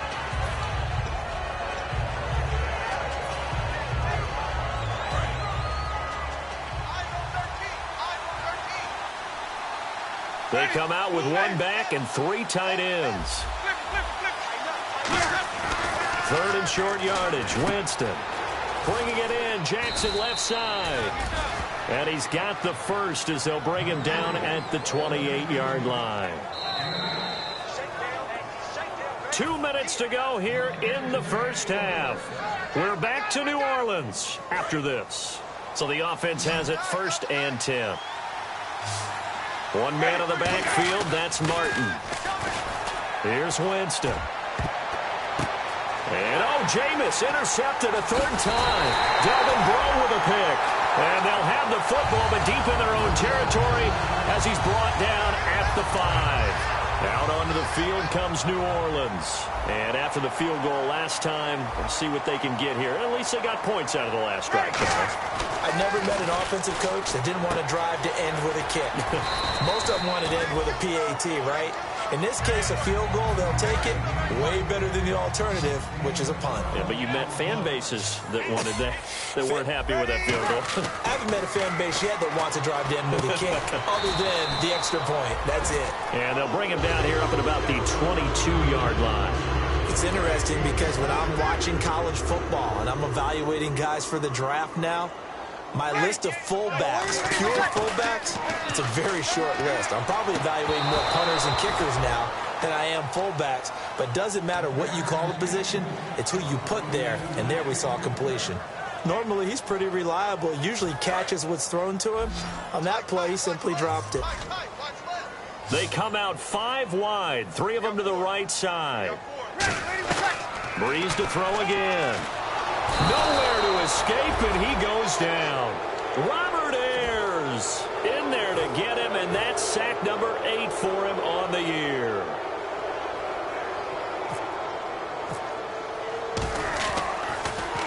He's been a busy man here in this first half as he gets it away. And he fields it cleanly. A very good return that time. 18 yards. And the offense will come back onto the field for the 1st and 10. And Tampa Bay trots out there now. And 3 interceptions in this game. And I would have to think, I wasn't a quarterback, but number 4's kind of, you're like, oh, man, I can't throw 4. No, what's interesting is... Now whistles come in. We're going to get a timeout here by the offense. It's just their first, so they'll have 2 remaining here before we get to halftime. Jameis now on 1st down.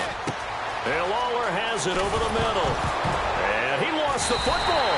And they have the football and will take over at the 24-yard line. Now it looks like we'll get a timeout as there's a Saints player down here on the field. Not something you want to see in Week 16 or any week, really. We'll be right back. And it's caught. Kobe Fleener. And he's brought down, getting this one up to about the 35. And there's a nice completion to Kobe Fleener, and no one can be happier than Drew Brees. They had Jimmy Graham for all those years, Ben Watson last year, and now coming south from Indianapolis, Fleener. Throwing on 1st down is Brees. He's going to air one out. So they took a shot on 1st down, but couldn't connect. One of the toughest things about playing defensive back is pattern reading, trying to figure out what they're doing. And on that one, they had the fly, just sending a guy downfield with the in route accompanying it, what people call a dagger route, trying to hit the guy underneath after the clear out. In this case, though, they're not able to get it done. Yeah, they said forget the underneath route. They went for the guy on the fly, but as you said, incomplete. One thing I know from experience is that when the deep ball is thrown and you're the defender, you've got to fight that little bit of panic that emerges. You've got to play the ball really well. It's a 50-50 jump ball play. And guess what? They took a shot. How are you going to win it? And in this case, they managed to get it done. And the play goes for 19 yards. Gives them a new set of downs. And that's how you pick up a first down. Not only does he make the catch, but has enough body control to get his feet down inbounds, toe tapping and dragging to make sure he gets it done. And that will be incomplete with a clock showing 18 seconds now to go. Today's NFL, these big guys are featured receivers. They move them all over the place to try and find good matchups, and they had one. They were just unable to complete the pass. The play fake to Ingram. Now it's Breeze. Now Breeze lost the football. So it goes as a fumble, but the key thing, not a fumble loss. Yeah, that stat's big, isn't it? I mean, I remember watching teams play. The ball might be on the ground a number of times during the game, but if the other team doesn't get it, that's a huge difference in the ball game. And in this case, they were able to retain possession. On 3rd and long, it's Breeze. And for the 3rd time here in this half, it's intercepted. Picked off by the first rounder, Vernon Hargraves. And his guys have got it back at the closing stages of the first half. And Tampa Bay trots out there now. And from this spot in the field with the clock where it's at, you think we're just going to see a knee and that's it? And I think in this situation, that's the proper play. But we do know there's some risk takers out there that may want to take one more shot before the clock runs out.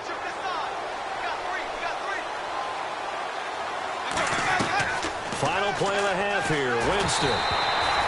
And he takes a shot on the release as this will be incomplete.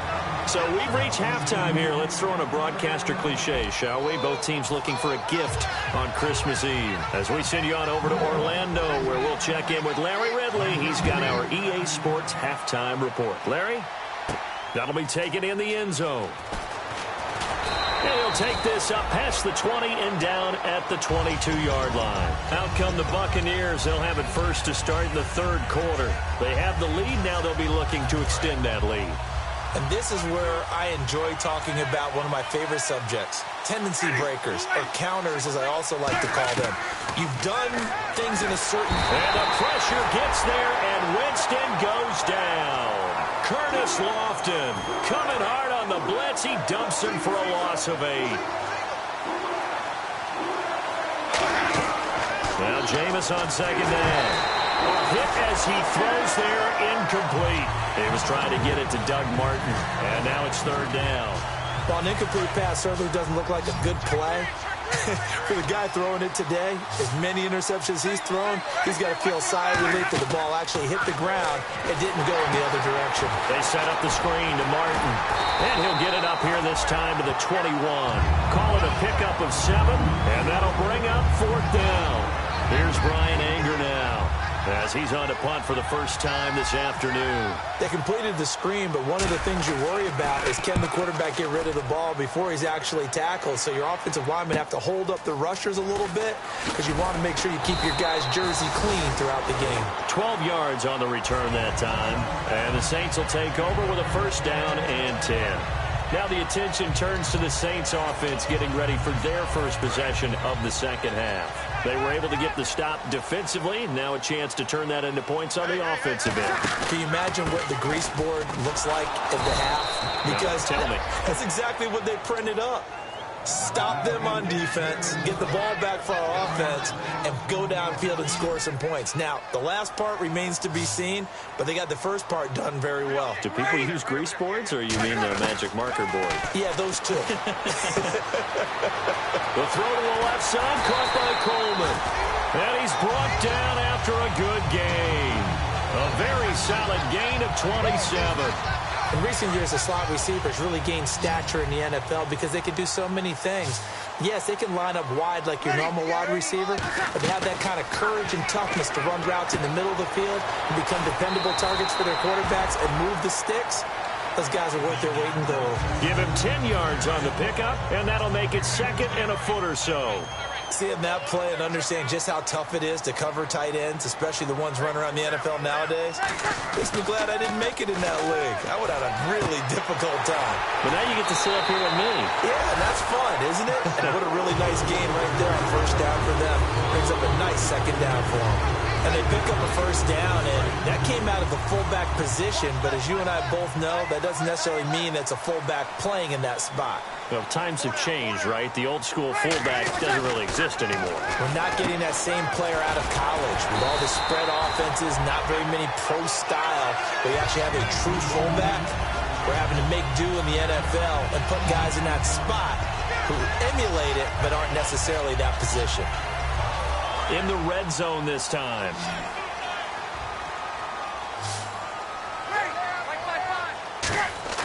Again, it's Breeze. And his throw's going to be incomplete. But there was no trace of nervousness there. He was able to diagnose that play from his linebacker position, stay in excellent coverage, and bat the ball away. So second and goal here from the 9. Breeze hands to Ingram. And nowhere to run on the interior of that defensive line. He'll get back only to the line of scrimmage.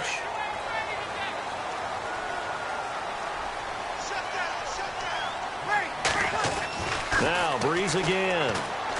And he is into the end zone. Touchdown, New Orleans.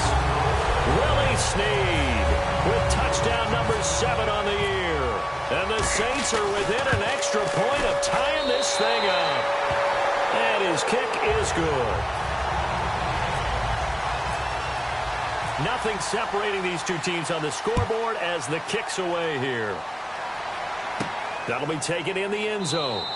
And he won't return this one. He'll go down to a knee, and they'll start at the 25. For the Buccaneers getting ready to go as they take the field. And a tight game after punting last time. See if they can get something going on this drive. As they head to the field now, with the game this close, you've got to feel there's a sense of urgency for them going on offense right now. But they have to do it without letting panic creep in and affect their play. Jameis to throw it. Caught. Lawler. It's an 8-yard pickup, and that'll make it second down. So they complete the pass, and now they face a second down. One man in the backfield, that's Martin. And they'll give it to him here. And he goes out right around the 39. It's a pickup of 6 and good enough to move the chains. Not too many more ideal situations in 2nd and 2 in order to try and pick up a first down. They ran it and picked it up. And on the outside, they're playing press coverage. Jameis now on first down. They'll try and set up the screen. It's complete.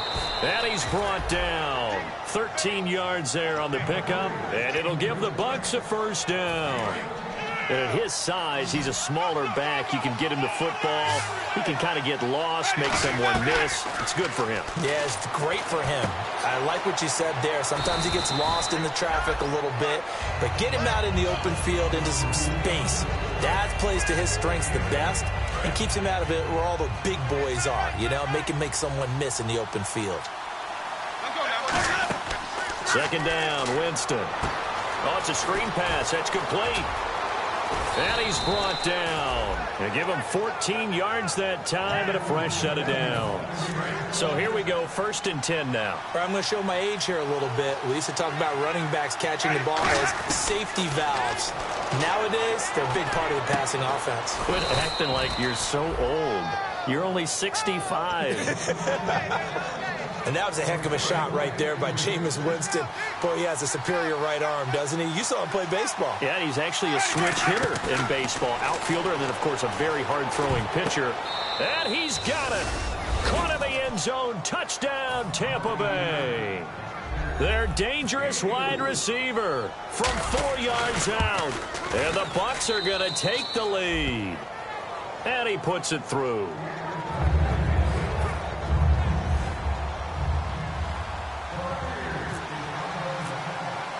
Out is the kickoff unit as they run up and send this one away.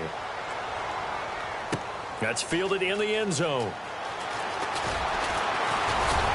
And he'll get it up past the 20 to the 22-yard line. Now the Saints, they trot their offense out here. And that last drive, a long drive, but not just that. They had a great air attack going. Do they stick with that? I would think that they would, because if they were confident enough to do it on the last drive, starting backed up in their own territory, why would you change anything? They've got to be confident about what they're presenting and continue to do so. Yeah, because the secondary, they really look clueless. And that was amazing because that drive went and went, no adjustments, and no big plays by the defense to knock the ball away. They come out 5 wide, 3 of them to the right side. To throw, and his pass is intercepted for the 4th time today. Picked off by Quan Alexander, and his crew will take over with a football at the 35-yard line. And they'll start this drive with very good field position. Following the interception, Winston. Now they set up the screen. That's complete. And he'll be brought down at the 27-yard line. 7 yards on the play, and it'll be a 2nd down. For a second there, I thought that might break big. Screen pass. Looked like it was coming together. Looked like there was an opening.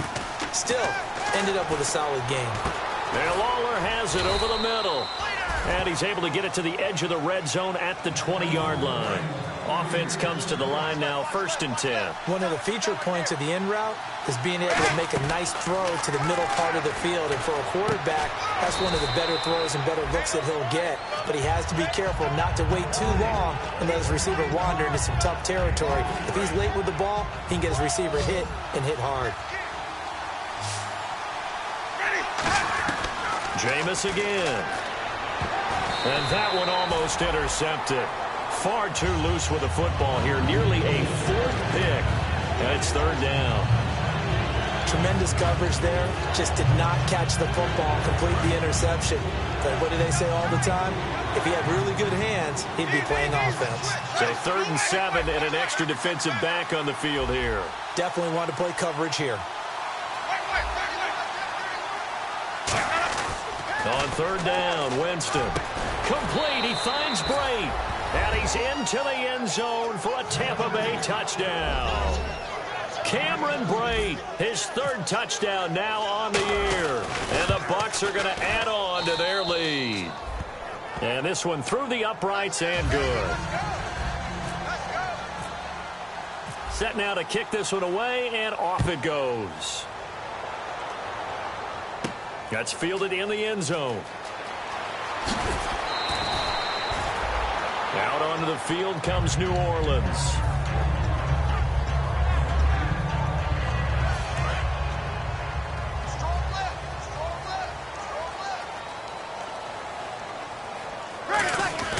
Trying to shake off the interception from the last drive. He'll look to throw. Coleman has it here right side. A nice pickup there of 11 yards, and it'll move the sticks. Fresh set of downs here. I think that's a big pickup for a 1st down, because when you run a drag route against zone, you're sometimes asking for trouble because you might run into a defender. Yeah, well, there they ran into a 1st down. Executed it to perfection. A nice pickup there, 10 yards, and it'll move the sticks. And there's another completion to the tight end. And let's face it, it is hard to overthrow a 6'6" target. It is indeed. Quarterbacks like their speed guys. They like that huge 6'6" target that they've got in him. They really do. And it reminds me of what one great tight end told me once. He told his quarterback, just make sure you throw it up there. You know, kind of like put up on the top shelf where the kids can't get it.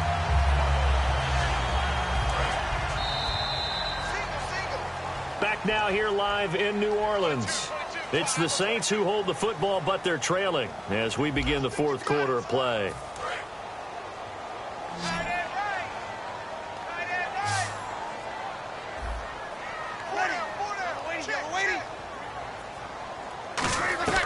Breeze now on 1st down. Caught right side, it's Snead. And he'll go down here at the 35-yard line. Give him 8 on the play, and that'll make this a 2nd down. And some options here for the offense on 2nd and 2. Looks like the defense in press coverage here. There's Breeze. Throw complete right side to Cooks. It's a gain of 11 yards that time, and it produces a new set of downs. That looked like a pretty good route combination there because you've got to find a way to clear the guy running the drag, because when you do, you just put the ball on him and then let him run. He's got some space. On first down, Breeze. He couldn't quite hold it. Got hit. Ball pops out, incomplete. Offense still needing 10 yards. Second down.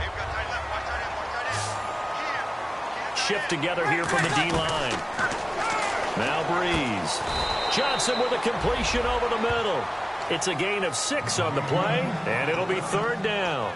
One of the selling points of the in route is it gives the quarterback a really nice sight line to his receiver and almost on a direct shot able to throw the ball into the middle of the field and have a great chance of success as they did on that play. Breeze now to throw. He finds Coleman. Now hold everything here. We're going to get a timeout by the offense. It's just their first. They'll be down to 2 remaining as we step aside here in the fourth quarter. First and goal here from the 9. They'll run here with Ingram. And he maneuvers his way down to the 3-yard line. He'll get 6 on the ground there, and it'll be second and goal coming up. This drive is turning into an extended one, and the guy carrying the ball, he's becoming more like a body blows guy. Every carry is putting some damage on the defense. So after a while, I'm not too sure how many guys are going to want to run up and tackle him. And again, it's Ingram. And he takes it across and into the end zone. Touchdown, Saints. Mark Ingram with touchdown number 8 on the year. And the Saints are back within a score. And he pushed it right. It's no good.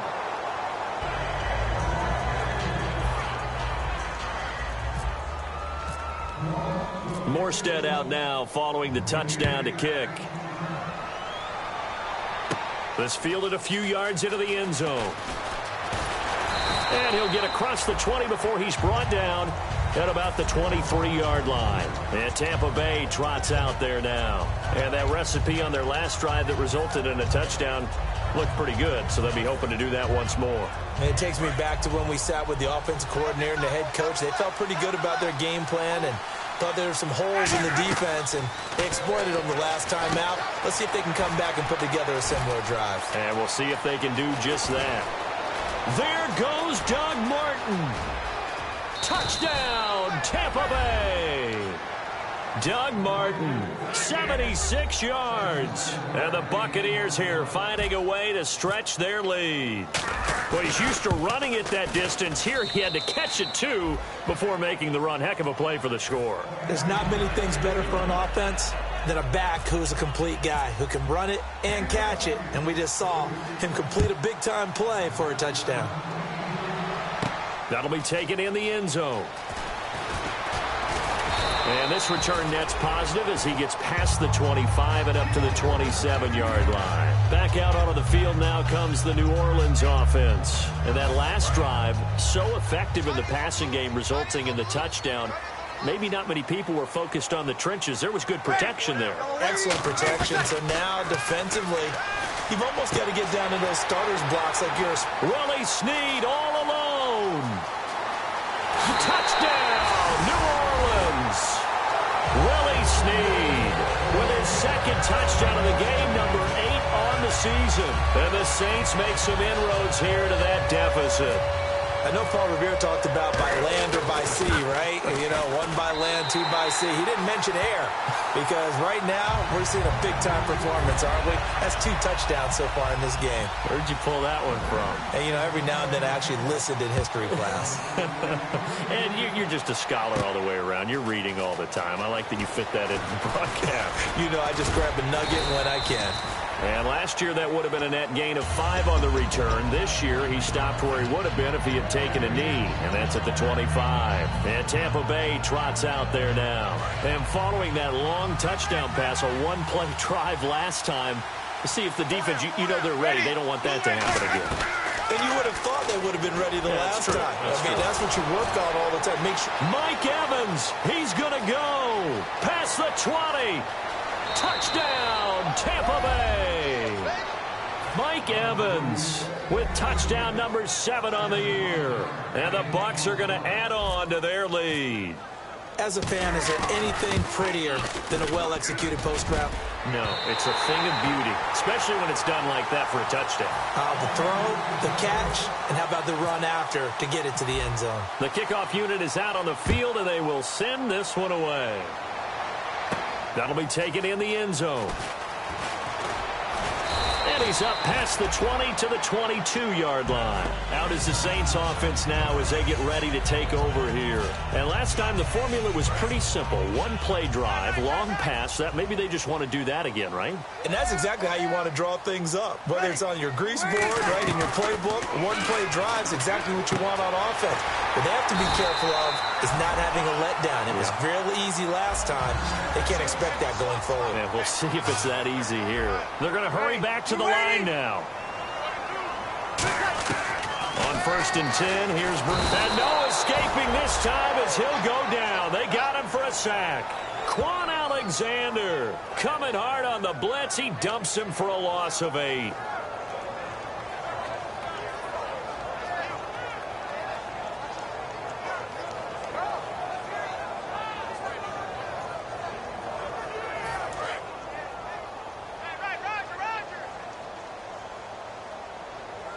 Possible run anticipation here as the D-line sandwiches together. Breeze to throw on 2nd down. Over the middle, the catch by Coleman. Give him 7 on the play, and that'll bring up a 3rd and 11 situation. And there they went crossing route against the zone defense. What do you think of that? Takes real coordination between the passer and the receiver because you've got to read those zones and where the open spots are and be on the same page with the guy throwing the football. Because sometimes you're throwing it in front of the zone. Sometimes. Now whistles come in. We're going to get a timeout here by the offense. That's going to leave them with just 1 remaining here in this 4th quarter.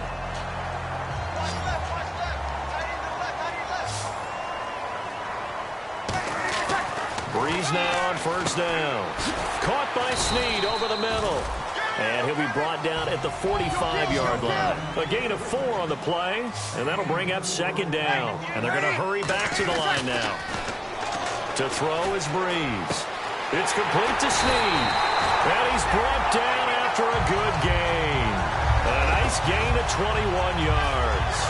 And now a 1st down following that long gain. All the yards, completions, just another play that's a feather in the cap of the great career of Drew Brees. And wasn't he supposed to be too small to be an effective quarterback in the NFL? And this is intercepted, but they'll say out of bounds. Oh, very close to a turnover there in the end zone. So 2nd and 10 here. In this situation, it's really tough to figure out how to defend because they have plenty of room to still take deep shots at the end zone as they just did there. Yet at the same time, you've got to be ready for the short throw. In this case, when you see the cue that they're going for the end zone, retreat and make sure you have a way to play forward, back towards the receiver, and have a chance to bat the ball away as they did there. And here comes the 8th play of the drive, and they need a full 10 yards on 3rd down. Now Breeze on 3rd down. And incomplete. The contact made the ball roam free and brings up 4th down. All right, they're going to try and keep hope alive here on 4th down. They're going for it. And some changes here as the D-line separates some. Here's Breeze to throw. Escaping the pressure right. And this is intercepted. And that should do it. Picked up by accelerating, and off he goes. The 20, 10. And finally out of bounds, just a few yards short of the goal line at the 3. Time for a break. We'll come back and see this one out after this. Looking to jam the receivers at the line here. Press coverage look defensively. They come out with 1 back and 3 tight ends. Oh, the ball comes out on the hit, but they'll say it's incomplete. The target that time was Vincent Jackson. And it's 2nd down. How many times when we see an incomplete pass, we just look at the receiver and say, should have caught that one. That was a drop, and we just put it on the offense. How about a little credit for the defense there? They just forced an incompletion. Yeah, especially after starting in a tough spot defensively, but a good start there on 1st down. That gave them a little extra confidence there, starting, as you said, in a tough spot and being able to make a play on first down. The line of scrimmage is the 2 here on 3rd and goal.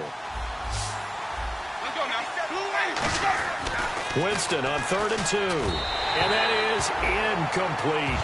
Well, to say that this has not been his game is probably a big understatement. I mean, he is all over the place. Mechanics are off, not accurate, except if you're playing on defense, because they picked off a good number of passes. Yeah, all the INTs, but they're throwing it off his back foot. Pressure coming, just chucking it downfield. He can't do that right now. No, you can't do that at all. And I think one of the hardest things for... And he hauls it in for the Buccaneer touchdown.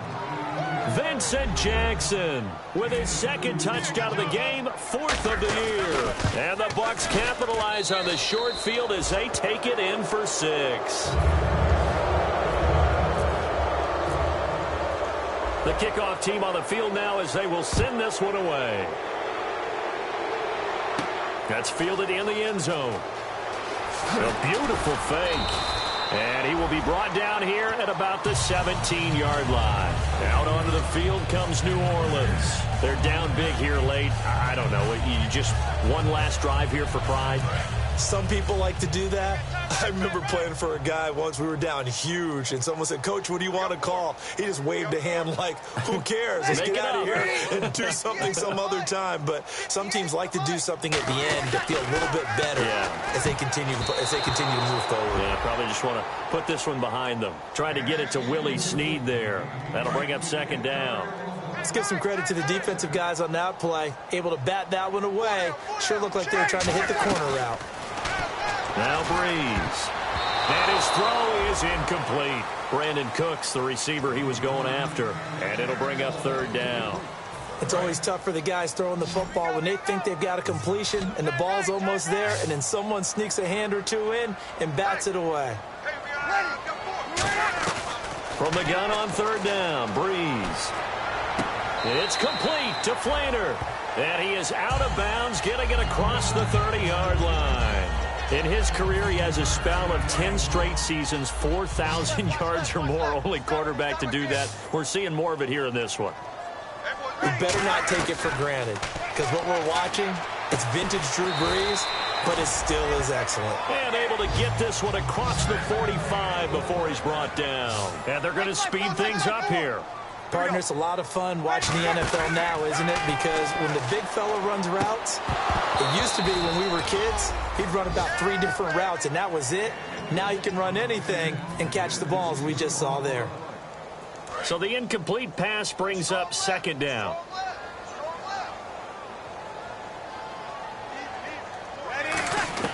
Breeze will try again on 2nd down. And now here is another interception. A great read, and it's picked off. And he's able to get it back here to the 43-yard line. And Tampa Bay trots out there now. They have the big cushion. Here in the final stages of this one, I don't know if there's any better feeling than being up big on the road. There really can't be, because for a team to go on the road and win in the NFL, that's huge to begin with. But just think about all the preparation that went into it. When they first started talking about this game, leading up to it during the week, going on the road, unfamiliar city, obviously, unfamiliar hotel. No one's going to be with you once you get to the stadium. They're all going to be against you. You name it, all those things they had to deal with, they were able to conquer them and do it convincingly. Yeah, they did it very convincingly, and now the final moments of this one. And they do get him down, but not before he reaches the 4-yard line. And these numbers on our monitor are getting hard to believe. He's closing in now right on the doorstep of 500 yards passing. I'm glad that you watched the monitor and said it first, because I had trouble absorbing. And he takes it in for the score on the game's final play, so it doesn't affect the outcome, but a little whipped cream on top to their ending. Or as our friends in Bayou Country would say, that's a little lagniappe, a little extra on top. It's up and good, and they add one more to what will wind up a fairly lopsided victory. So we had action to the very end of this one, the score on the final play that they didn't need to have. They didn't just run out the clock, though. They added to their final total.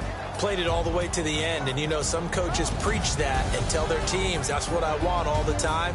And they feel like if they don't do it themselves, they're not living up to the message that they're sending out.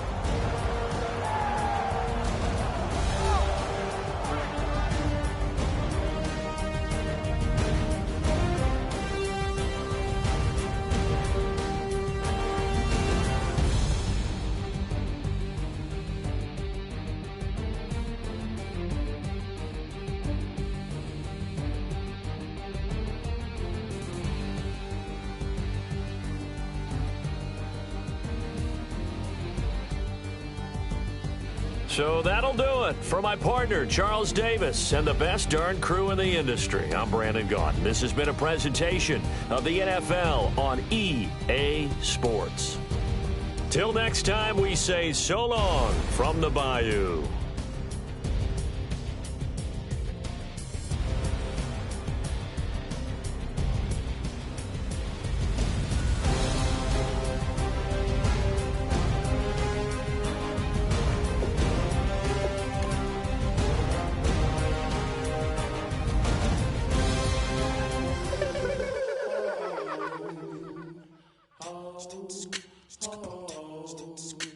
Hello, my name is Kamal. I am from the clouds. I'm a human now, but I used to be a raindrop. Word up, I'm really good at putting words up. I make them levitate and circle with the birds. I don't need to force it, I let it occur. Whatever occurs, thank you. Feel like I was touched by an angel. Once again, a whole nother angle. I got a lot of holes in my ankle. I got a lot of love and a whole lot of ignorance, and that's a good thing if you want to relate.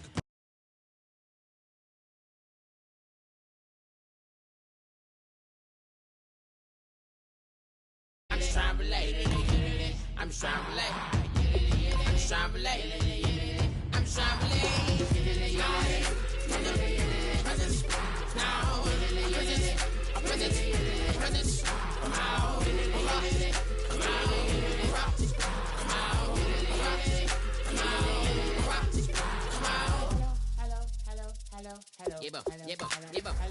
It's come out like a power within him. I get down like gravity, rappers and raps rapidly follow the rapid into the rapid to being rapping and rattling, rattle riddles and ribbons into the sky. I'm a rebel feeling rhythmically right and vigorous from the right to the rhythm, widow to side eye. I am the killer in the grasses. I am the kid in the corner with the glasses. I am the specter, you should respect her. I don't expect a special, ain't special. I don't expect nothing. I'm just really glad I can say something. That's a blessing. Ain't no stress affecting my presence. But sometimes the pressure keep pressing. Worst keeps my impression impressed. That's the way to relate. I'm just trying to relate. I'm just trying to relate. I'm just trying to relate. I'm just trying to relate. From the presence now. Presence. Come out.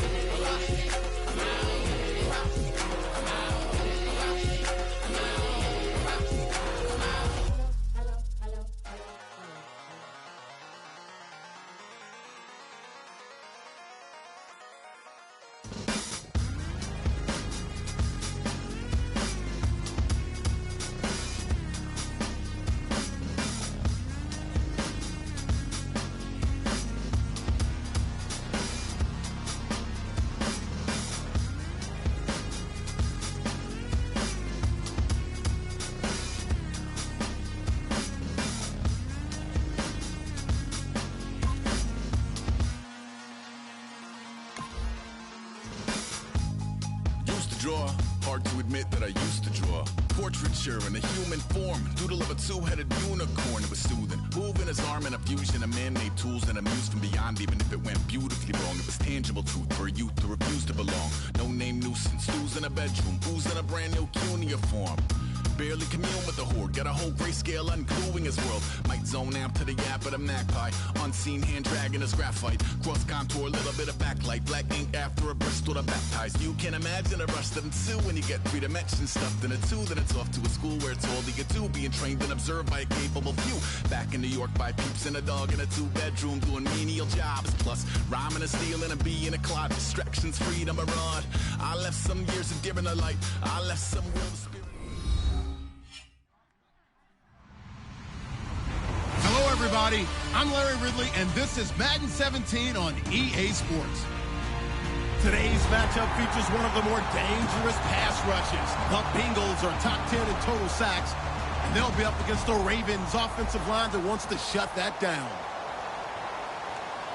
For the call, let's send you out to the broadcast booth, where we'll join our commentators, Brandon Godden and Charles Davis. From the banks of the Ohio River, there's a look at Paul Brown Stadium here in Cincinnati, Ohio. Today, we've got a Week 8 matchup on tap here between the Baltimore Ravens and the Cincinnati Bengals.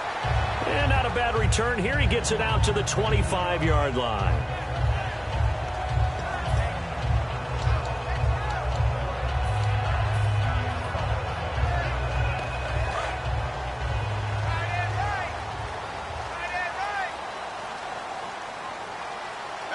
They come up in an offset eye. Now a play fake here on first down. On the right side, this is Miller. And they're going to get this one all the way out across the 45. Well, we know he's got the speed there. He needed the speed and the hands. A great catch. And because of that speed, you have to respect it as a defender. So you have to either play off or make sure you're somehow in contact with him, and he's able to do exactly what you said. Use the speed to his advantage and go up and get the football. That's a big-time play right there. Now a first carry for Giovanni Bernard. And he might have got this across midfield, not by much. They'll mark it down at the 49. And in the backfield out of this starting group, you have to look out for Giovanni Bernard. And you have to make sure you're ready to hit the spin button with this guy. Awfully exciting in the open field.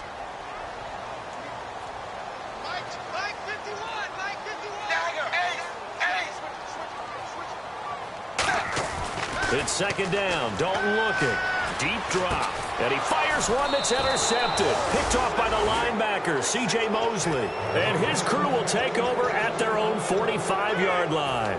They told us repeatedly earlier in the week in our meetings, we need some plays from our defense here on the road early. They got one. And don't think they were above all week long pointing out to their defense that the other defense is rated higher than them. You going to let that happen, guys? Is that how we're going to play? And they responded to the challenge. It's a gain of 5 on the play, and that'll make it a second down. This offense can be flashy at times, and a big reason for that is Perryman. I like the way you use the word big, because that's exactly what Brashad Perryman is. A big receiver with a ton of speed. Runs so well, yet that strength downfield really confounds defensive backs. Is it okay if I tell you I played against his dad in college? No, I'm just impressed that you worked confounds into the broadcast. I'm impressed I'm still alive because I played against his dad in college. And this defensive line will be looking to control the point of attack. And that's what they've done throughout this season. This is a terrific unit. They play together very, very well, and they don't permit big plays to happen. And this is going to be incomplete. The tight end, Max Williams, the intended receiver. And it's now 4th and 3.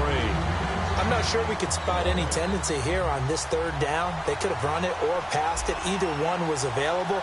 They chose to try and get it through the air, but they were unsuccessful.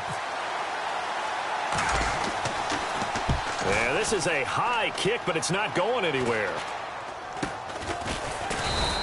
Well, pretty woeful there. Just 23 yards on the punt. And the Bengals take possession. Now the Cincinnati offense ready to see what they can do here. And following the interception, we'll see what they can put together on this drive. I can hear my old college coach right now. He always used to tell us before every game, the team making the fewest mistakes will win. What they're hoping is that last mistake is their only one of the game. Coaches, that's all they talk about, turnovers, right? Minimizing those and maximizing opportunities. They were trying to get the connection with the former Buckeye, Braxton Miller. And that'll bring up second down. And here's a look at the defensive unit that hopes to halt this offense today.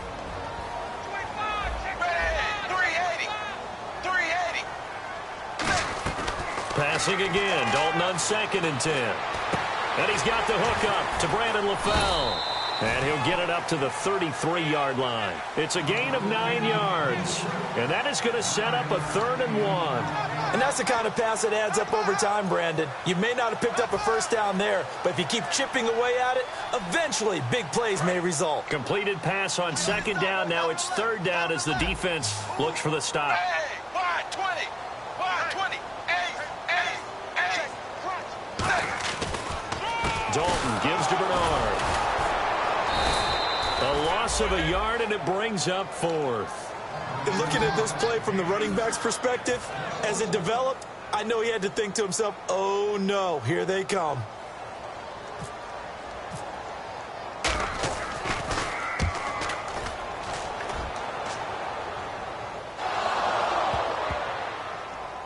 And it's picked up by the Ravens. And that's what friends are for. As the returner, you know who you're buying dinner for later. Oh, without a doubt, because he just took care of you and your team in a big way. You know, you turned it over there. That's a big momentum changer and put your defense in a bad spot. And not great starting field position here for the offense. And on the outside, they're playing press coverage. Now Manuel. Got a man over the middle. It's Williams. And he's brought down. That one goes for 13 yards, and it moves the sticks. Coaches always harp on the quarterback reading the defense and getting it to the open man. That's good recognition there. And how about what he did after the catch? Yeah, hit your tight end. Let him get some rack. Yeah, when he gets moving, not many guys want to come over and put a hit on him, do they? Here's Manuel. Caught left side, Williams.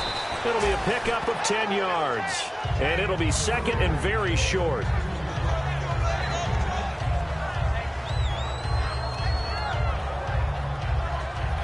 Counting down toward the midway point in quarter one.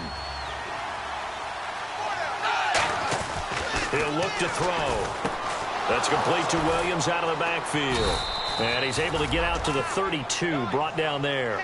They get 6 on the pickup there as the drive will continue. All right, I'm doing my rudimentary math here. That's his 3rd catch here in the first quarter. I don't know if it's just game plan or he's just finding his way open. And maybe a little of both.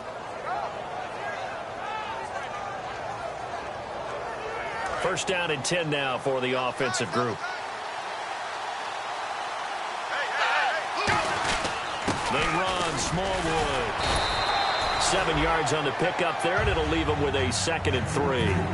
And once again, leverage wins. The offensive line, lower than the defensive front.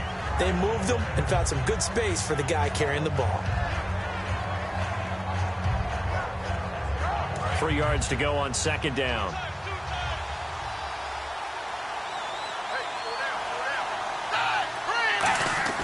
They'll set up to throw. It's Williams on the catch. And he'll get up to the 43-yard line. Just 4 yards on the pickup, but that's good enough to extend the drive. Now the offense lining up 1st and 10. And some extras coming up on the line here, readying for the blitz. They'll look to throw now on 1st down. It's a short one here, complete to his tight end. And he'll get it out a couple yards shy of midfield at the 48.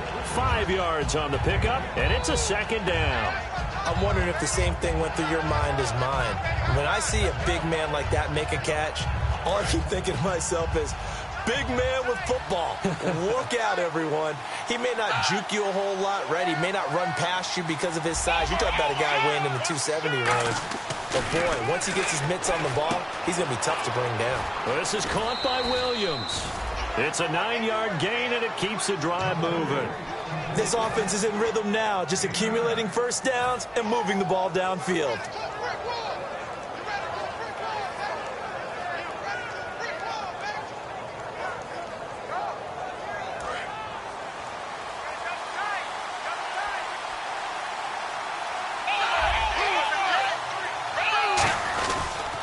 Down, a run with Smallwood. And some good tackling there as he stopped up at about the 41. A gain of 3, 2nd down. Well, I think we know by now that every run is not going to be broken and get all the way to the end zone. But these short ones still have their value. You can still set up your play action and throw the football. You control the clock because you have the ball and they don't. And often the physicality sets the tempo for the game.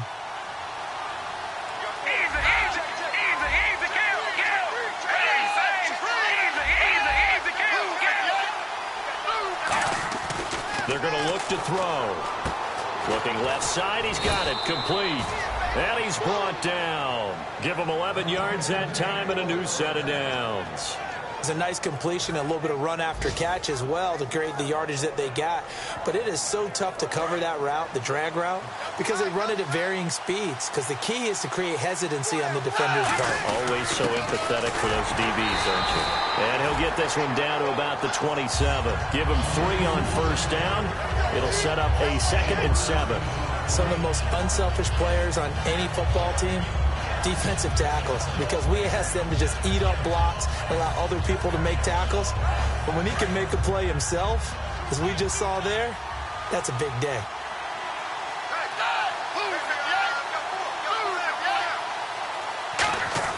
Now Manuel. Looking left side, it's complete. He's got it. And he'll be brought down inside the 20 at the 19. 8 yards on the pickup there, and it moves the sticks. And this time they go underneath for a simple pitch and catch. And not only do you get the pitch and catch, Brandon, but you're able to keep the receiver moving when you hit him with the drag route. Inside the red zone here, they'll look to throw. Now they go screen, it's complete. And he's brought down. It's a good gain of 11, sets him up 1st and goal. I know most of the time when the ball's in the air, you're thinking wide receiver, tight end, but running backs, they can be a big part of any passing offense nowadays. And a really long drive here, and it goes on and on. The offense operating inside the 10 at the 8 here. It's 1st and goal. And he is into the end zone for a Baltimore touchdown. Wendell Smallwood with touchdown number 8 on the year. And the Ravens have taken the early lead.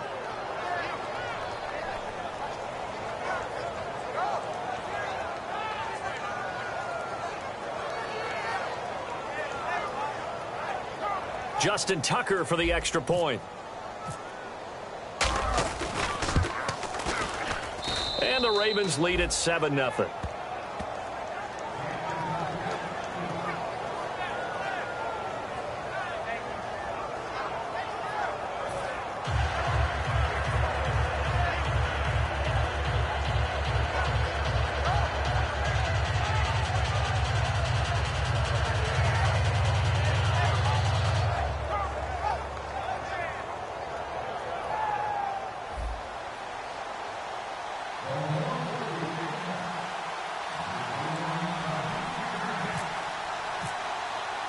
Tucker now to kick it away following the touchdown.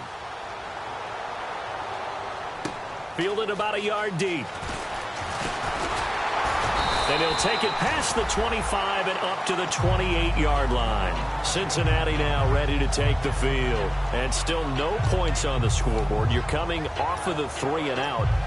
They're just looking for anything to grab onto right now, aren't they? I'm wondering if someone's going to take charge in the huddle. You know, we always look to the quarterback, but sometimes it's another player on the team, a star, a veteran, someone with some excitement and energy. It's like, all right, guys, let's shake things up and let's go, because they still have an opportunity to make things happen. Shake it off.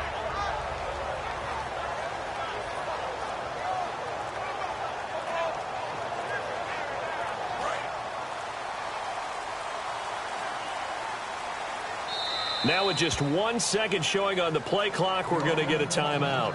They'll have 2 remaining as we step aside here in this first quarter.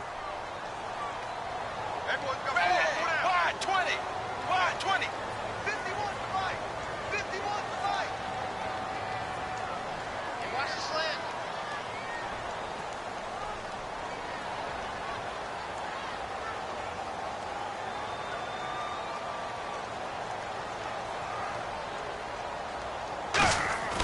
Dalton, 1st and 10. Toward the center of the field, but it's incomplete. He was looking for his favorite target, A.J. Green, that time.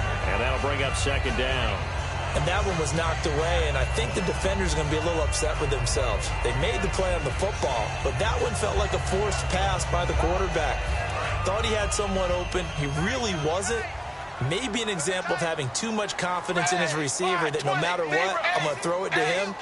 And that was a play made by the defense, and it could have been a bigger one. Backing up, under heavy pressure, and down goes goes Dalton on the sack. Terrell Suggs. He's the one that got to him. He takes him down for a loss of 9. Second down, sack by the defense. What type of pressure will they bring here on third? We'll see. Alongside Charles Davis, Brandon Gaudin, and it's the Bengals with a football to begin quarter number 2. They do, however, have a tough 3rd and long coming up.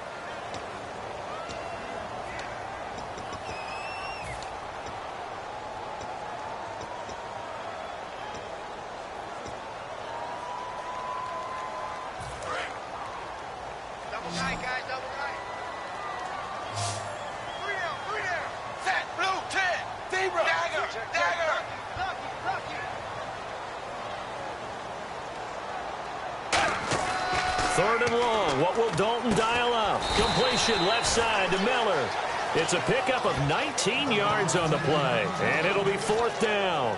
Well, it looks like they got what they wanted. They got the completion, but they weren't able to break any tackles or gain nearly enough yardage to pick up the 1st down. Now to be 4th and short.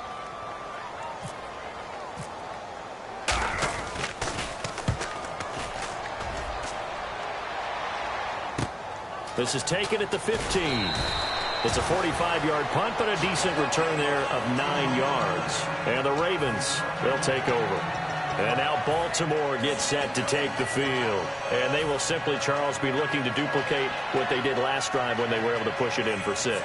And they hope it'll be that easy, right? To be able to take exactly what happened before, replicate it. They may have to make a few additional changes along the way because I'm sure the defense will make some adjustments, but they've got to have great confidence having scored the last time out.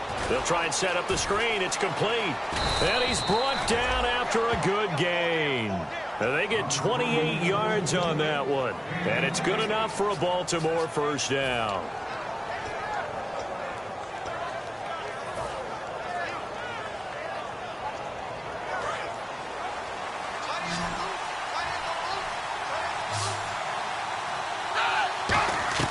Here's Manuel.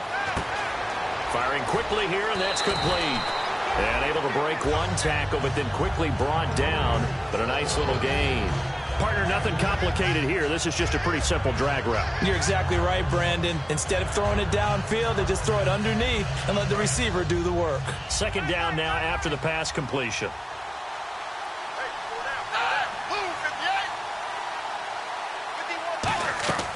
Now a shotgun snap as they'll look to throw.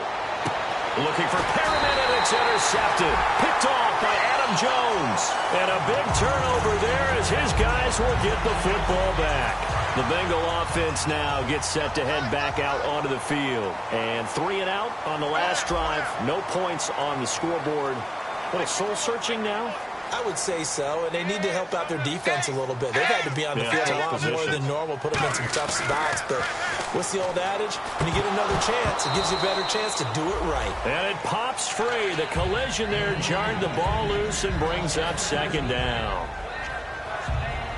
2nd down following the incompletion. And the D-line pinching together must be expecting the run.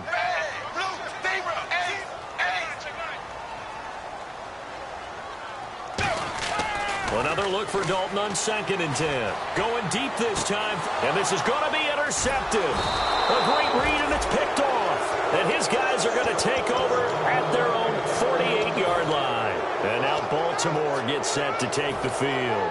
Looked like they had something going last drive. Then the interception happened. Will they recover?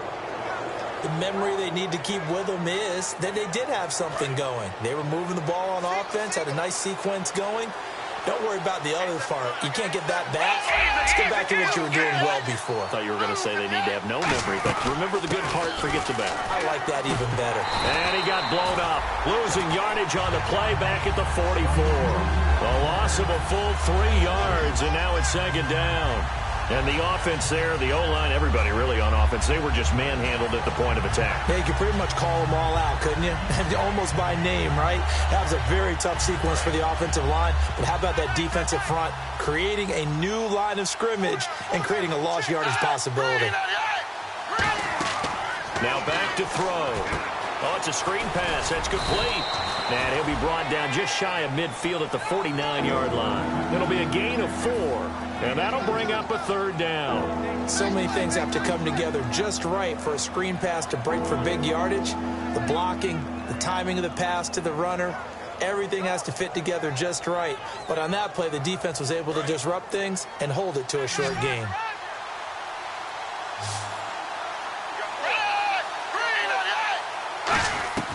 On 3rd down, he'll drop to throw. Hard throw, incomplete.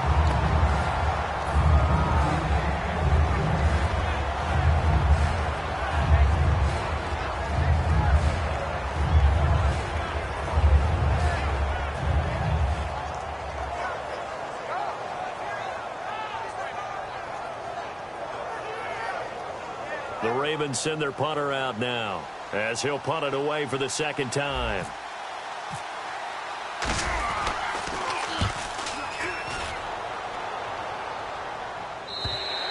And that'll hit in the end zone. Much too much leg there. That'll be a touchback. So now the Bengal offensive unit back out onto the field.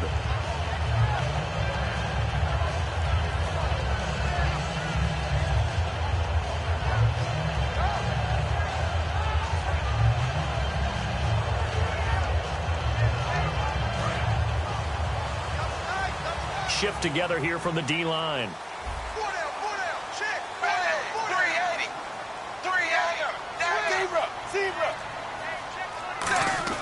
They go back to the air here after the INT. He's going to let it go again.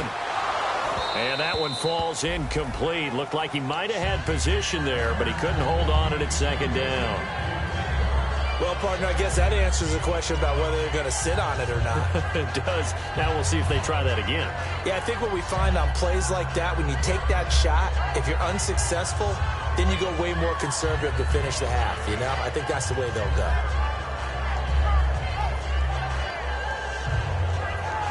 Second down here after the incomplete pass.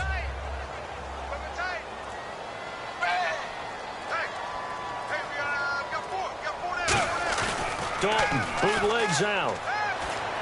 And he finds Tyler Croft. Give him 12 yards on that one. It earns him a fresh set of downs.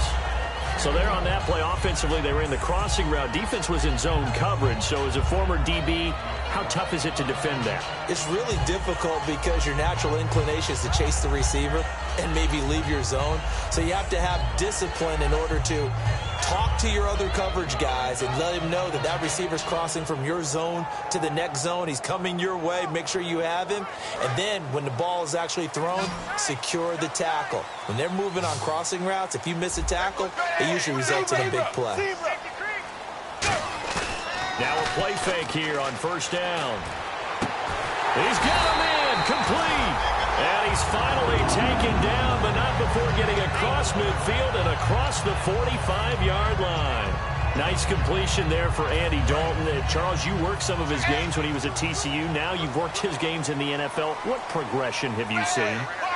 I've seen a guy who took over as a freshman in college and got better and better each year. Always added a little bit more to his game, gets stronger. But the best part about him is he's always been accurate. That's going to go as a loss of 2, and it'll be 2nd down. Partner, we're into the 2nd quarter, and I guess you can kind of look at it both ways. The offense, they've got to figure out what they're going to do because they haven't scored any points. But if you're the defense, you're feeling great about what you've got going on. The only concern you have, if you get to the half, what adjustments will the offense make to try to defeat you?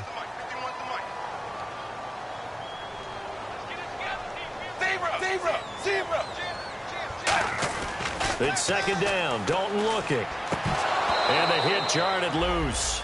It's incomplete.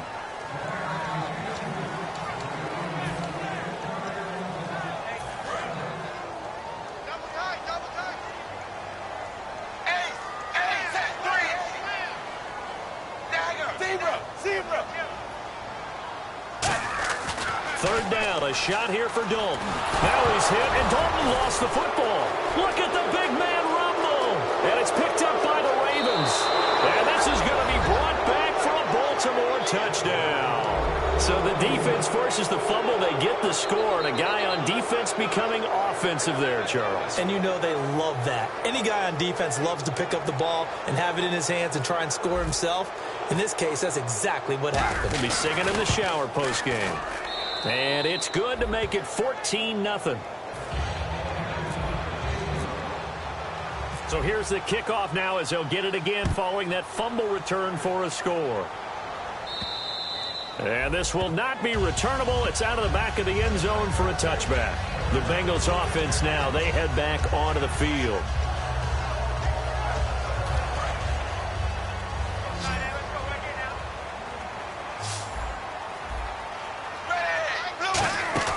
On 1st and 10, here's Andy Dalton. He's got time in the pocket. Going deep this time for Miller.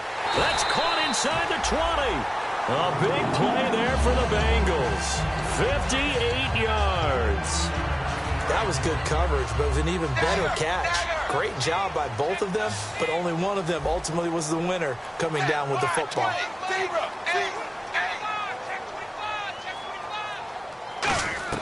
Dalton operating in the red zone now. This will be caught at about the 3. A nice pickup of 14, and it moves the stick, sets up a 1st and goal. Almost not fair. The big guy running the corner route, being able to lean and push and get to where he wants. So how do you stop it? A lot of times you want to have a linebacker on him, a bigger body guy who can handle him physically, but a lot of times that doesn't work as well because his quickness often wins the route.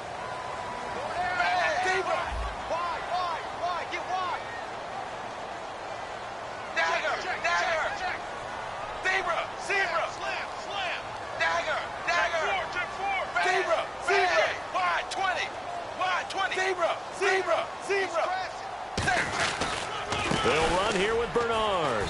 And he's going to get this back to the 3-yard line and no further. No gain on the play that time, and it sets up 2nd and goal. No gain on that run, and while the team is down, there's still time to come back and win the football game. If I'm the offensive coordinator, though, I've got to think about moving at a faster pace and maybe opening things up a little. And he is in. Touchdown, Bengals. Giovanni Bernard, his 2nd touchdown on the season. And the Bengals able to get this back within a touchdown. And there you go. Nothing really too complex. Block, keep to your assignments, let them run it in. They did. Fundamental football. Good blocking, beats good tackling on that play. End result, touchdown. And after the touchdown, here's Mike Nugent now to kick this one away. This fielded at the 2. And he's up across the 25 and down at the 28-yard line. And now Baltimore gets set to take the field. And they're coming off a 3-and-out, my friend. I think they've got to look at that play sheet and go to a spot that they haven't gone before. Time to shake things up a little bit to try and get this offense moving. Okay, so how do you do that? How do you shake things up? You look at what you've called before, realize it hasn't worked Go to something else. And maybe try and find one of those special plays from one of your better players, and maybe try and hit something big and get things going in the excitement area. Now Manuel. The hook up good to Marquise Wilson. And he coughed it up. But it looked like a Raven was able to get in there, and they will indeed keep the possession. And the defense not able to get it. From a defensive perspective, what's that moment like when you realize the ball is loose? It is a moment where all concentration goes right to the football. This is something you've talked about in all your preparation for the game. You probably talked about this training camp. Knock the ball free, take it away from the other team, and now you have that chance. There's a little bit of deflation when they end up recovering it. They knocked it free, but couldn't take it away. Here's Manuel. Now they set up the screen. That's complete. And he'll be brought down at the 48-yard line. It's a gain of 5, and it'll bring up a 2nd down. Everyone's got to be able to catch the football. Doesn't matter what position you play, but if you're on offense, be aware a ball may come your way.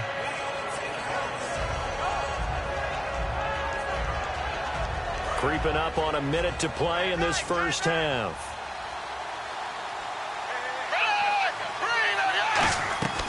They'll stick with the passing game as he looks to throw. Got a man over the middle, and it's complete. A really good pickup of 28 yards.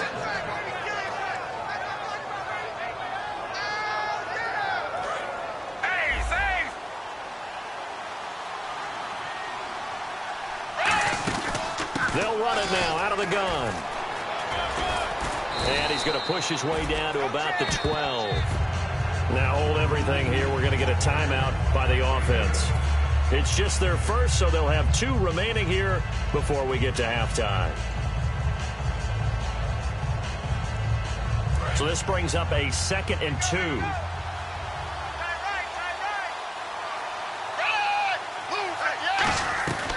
Out of the gun. They'll look to throw. That's going to be caught at the 10-yard line.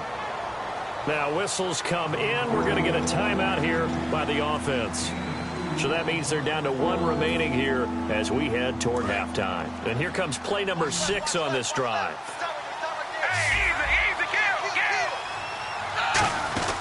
On 3rd and short, Smallwood. And he'll take it into the end zone for a Ravens touchdown. Wendell Smallwood, his 2nd touchdown of the game and his 9th on the year. And the Ravens will add on to their lead. Oh, how about this? No good. Just his 2nd miss of the year. And our score will stay right where it is. Tucker now to kick it away following the touchdown. And this will be a touchback as that sails over the end line. Cincinnati now ready to take the field. And with time quickly fading here in the 2nd quarter, not sure how aggressively, offensively they want to play this. I think we'll find out just how much they trust their guys in this situation if they decide to take a shot.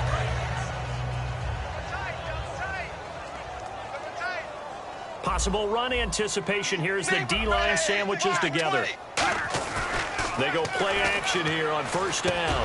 This one grabbed by A.J. Green. And they're going to get this one all the way out across the 45. So we have now seen connection number 1 between Dalton and Adriel Jeremiah, A.J. Green. Say that again? Adriel Jeremiah.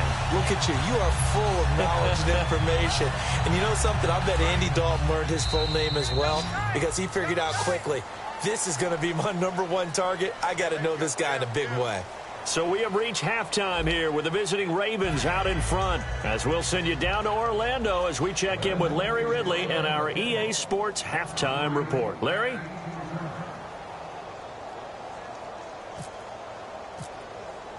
So both teams have their marching orders, and we'll get going again here in quarter number 3. This will be taken to the back of the end zone. And in hindsight, probably should have stayed where he was, as he'll only get back to the 16-yard line. Out come the Ravens now. They'll go on offense first here in this 3rd quarter. They built a good first-half lead. Now they have a chance to add on to it. And what I'm thinking is that the offensive staff spent the entire halftime just working with them on, here's what we think they're going to do to attack us in the 2nd half. Nice first half that we've had, guys, but be prepared for some change-ups. We're going to see them when we kick it off in the 2nd half. See how they handle any adjustments that might be made defensively. Here's Smallwood as they begin on the ground.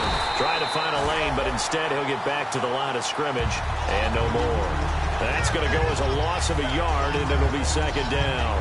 The defense won that play so fast that I think if the running back even had time to notice if anyone was there, it was just a blink of an eye, and there was a loss on the play. From the shotgun, he'll look to throw. Over the middle here to Wilson. And they're going to get this one up to the 35-yard line. A good pickup there of 20 yards. So an excellent throw and an excellent catch there. Zone coverage, which means you just have to find the open areas in between defenders. That's exactly what happened on that play. And he'll get up near the 45. They'll spot it at the 44. And a pretty simple completion there underneath, but a successful one for the offense. Partner, doesn't have to be the big shots downfield all the time. Having that safety net underneath is a great thing for a quarterback.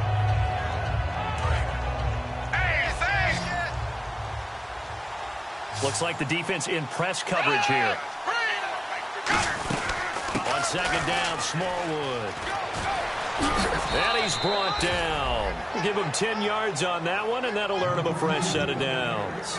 In my book, that's running the ball well, but with intelligence. How about him keeping the clock moving, staying in bounds? Yeah, even though it's the 3rd quarter, you're thinking ahead, aren't you? This is where your running game can really help you with a lead in the 2nd half. I agree totally. It's not just end-of-the-half situations that you worry about the clock.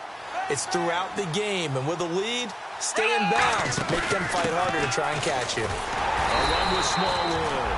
No gain on the play. It'll be second down. A little educational piece. I know a lot of people here, 3-4, 4-3, etc. Take us through the 4-3, Charles. Okay, 4-3. 4 down defensive linemen, usually 2 defensive tackles, 2 defensive ends. Behind them, the 3 those are the linebackers. The middle linebacker, often known as the Mike, with 2 outside linebackers, the Sam and the Will. There's your 4-3. Sam on the strong side, Will on the weak side. Back to throw now on 2nd and 10. They go to Hillman on the screen. And he's brought down. It's a 10-yard pickup, and it moves the chains.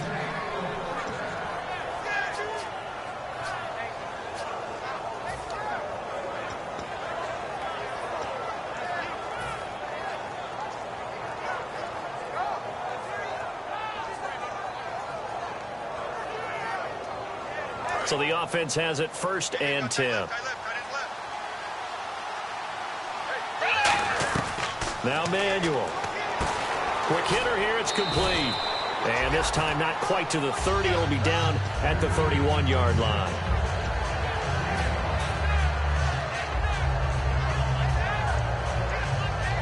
Offense walks to the line for play number 7 of the drive.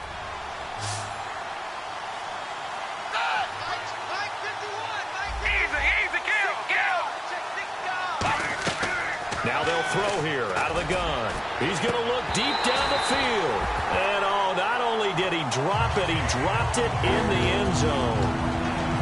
You can feel the anguish all the way up here. It certainly looked like he had that one in the end zone, open, unable to hold on to it.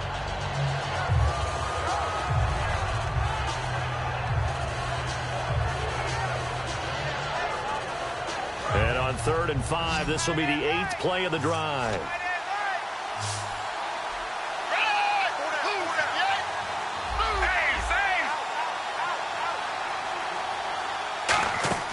Here's Manuel. And he couldn't hang on to it through the contact. Incomplete. Looked like they had an opportunity for a big play across the middle, but he didn't have the concentration or the focus necessary and dropped it before he could haul it in.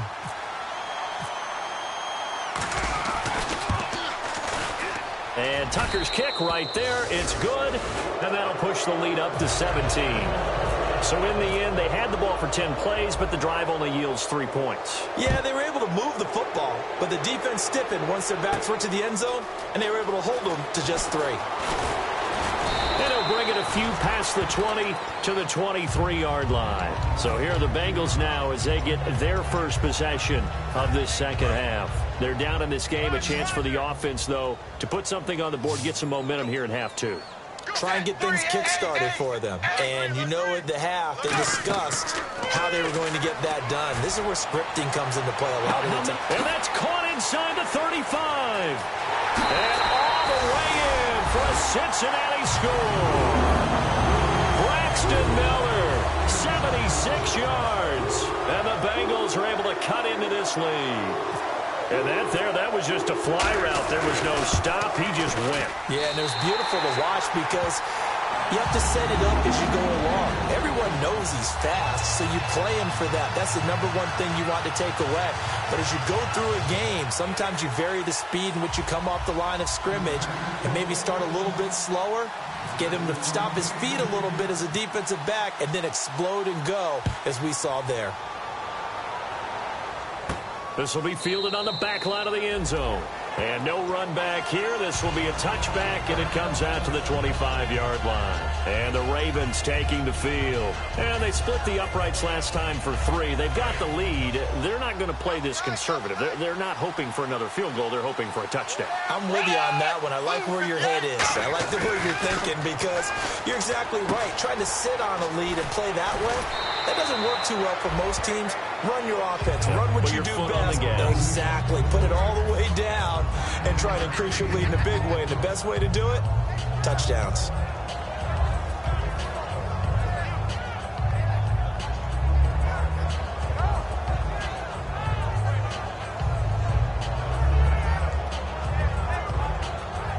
completed pass play. Now let's see if they go back to the air or to the ground.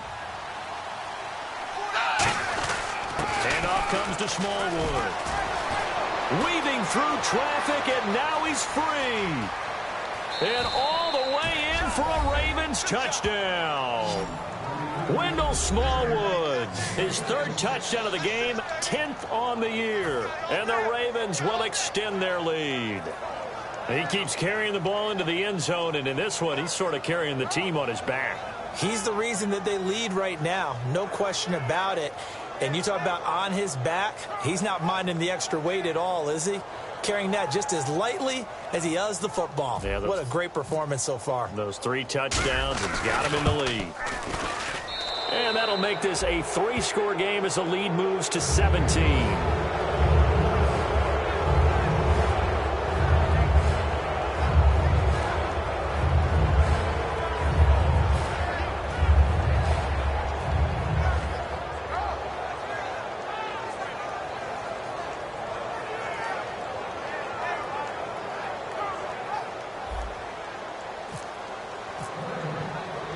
Tucker now to kick it away following the touchdown. Fielded about a yard deep. And it's a pretty good return here as he'll get it up to the 29-yard line. Cincinnati now ready to take the field. And they're going to need another score. Got one last time, but still down here. When you're playing catch-up, every possession becomes crucial, doesn't it? It's vital. Get back out on the field, punch it in the end zone again. They know it's not easy, but what they do have going for them, they did score the last time. They think they've got a good formula working. And what about the defense? Well, now you're just saying to yourself, okay, we gave up a score last time. What adjustments do we need to make to slow them down now and get the ball back for our own offense? Is it more pressure? Is it more zone? What do they have to do? They're trying to figure that out themselves. We'll see if they can figure that out right here. And the D-line pinching together must be expecting the run.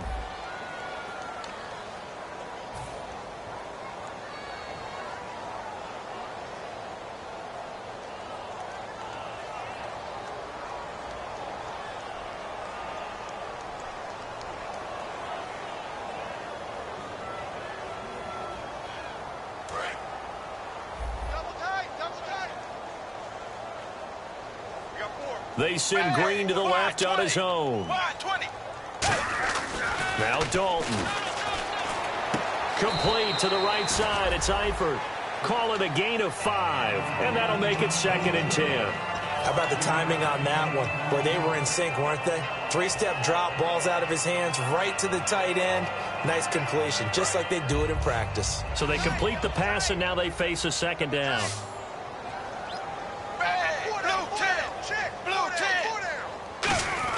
Second down, Dalton. And that's incomplete.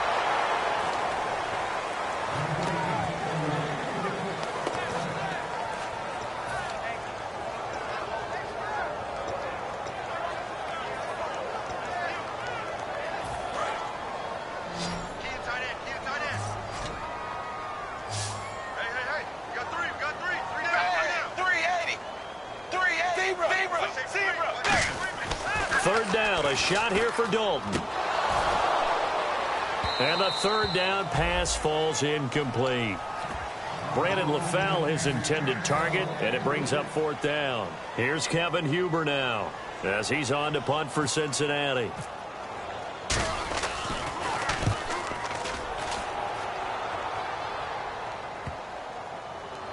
And a great job on special teams to down it, as this will be marked out inside the 5-yard line. The Ravens offense now, they get set to head back on the field. And they'll just simply be looking to build off the confidence of the last time out where they scored a touchdown. That confidence is powerful, isn't it? When you've scored once, you feel like you can go back out there and get it done again. Doesn't matter what the defense throws at them. They feel like they're in a groove right now, and they want to get out there and show it. Yeah, hoping to stay in that groove here this go-around. They'll give him 8 on the play, and it'll make it 2nd down. Now that's staying ahead of the chains. Really good pickup on 1st down, hitting the tight end there. Now it brings up a 2nd and manageable. Just found a hole in that zone. 2nd down now after the pass completion. Shift together here from the D-line. He'll drop to throw. Oh, there's that man again. It's complete. And they're able to bring him down at the 20. It goes as a gain of 8. It moves the chains.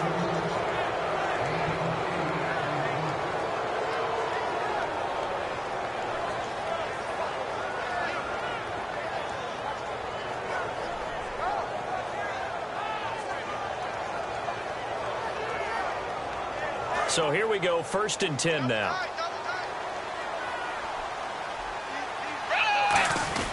Here's Smallwood. And he's going to lose yardage here. Back to his own 18. It's a loss of 2 there, bringing up 2nd down.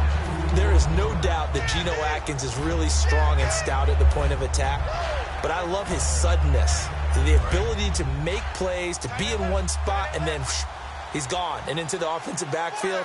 He's a heck of a player. And there, a big TFL tackle for loss. Hard to believe that his father, Gene Atkins, was an NFL defensive back. Has bred this big defensive tackle.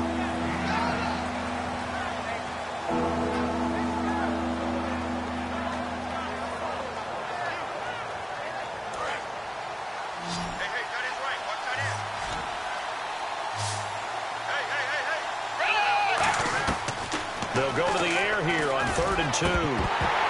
And incomplete here on 3rd down.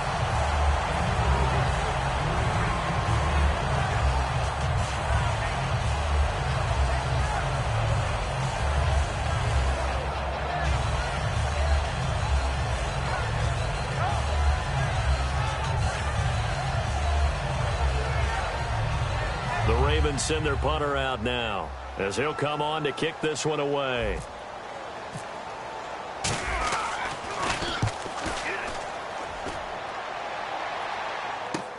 That's taken on the 25. 44-yard punt, return of 9. And the offense will take over with a new set of downs. Single receiver. Hey, you're on an island over there. Single receiver.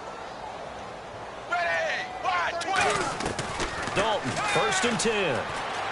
Looking for his running back, and he's got it. Just a 1-yard pickup on the play, and it'll be 2nd down. Completed pass play. Now let's see if they go back to the air or to the ground. Zebra. Dalton throwing on 2nd down. Miller on the catch over the middle. And he's finally taken down, but not before getting across midfield and across the 45-yard line.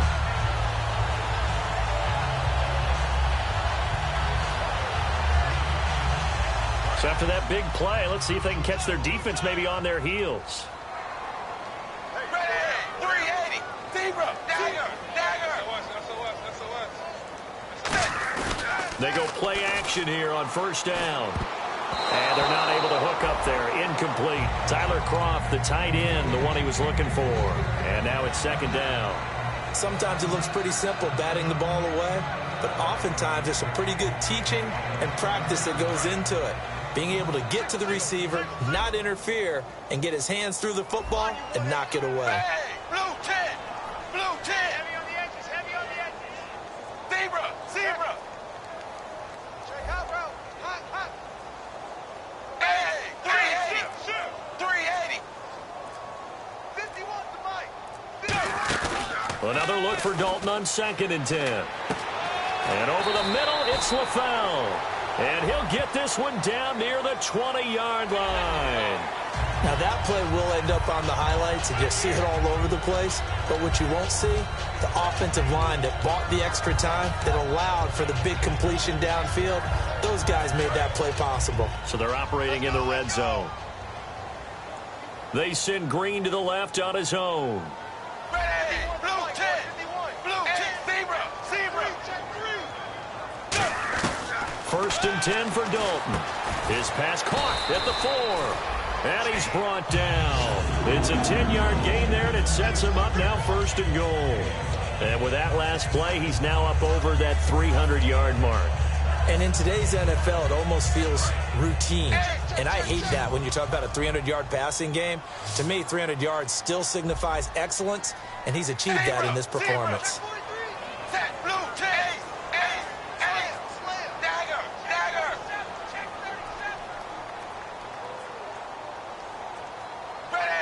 And here we go on 1st and goal. They'll run it with Hill. And he takes it into the end zone. Touchdown, Bengals. Jeremy Hill, his 3rd touchdown now on the year. And the Bengals are able to draw a bit closer. And the lead is trimmed down to 10.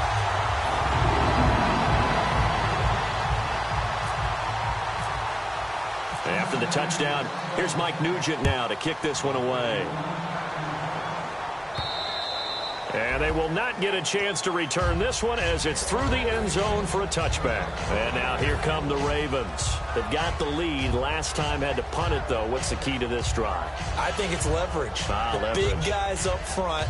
You know the motivational speech on the sideline is, guys, give us an opportunity. Protect the passer, create space for our runners, and let's go ahead and get these guys. Low man wins. Let's go do it on this drive. We'll watch that leverage on this drive. They start the drive with Smallwood. And for one of the few times here today, this run's not going to go anywhere. Back now in Cincinnati. It's the Ravens in control of the football. They've also got the lead as we get set for the 4th.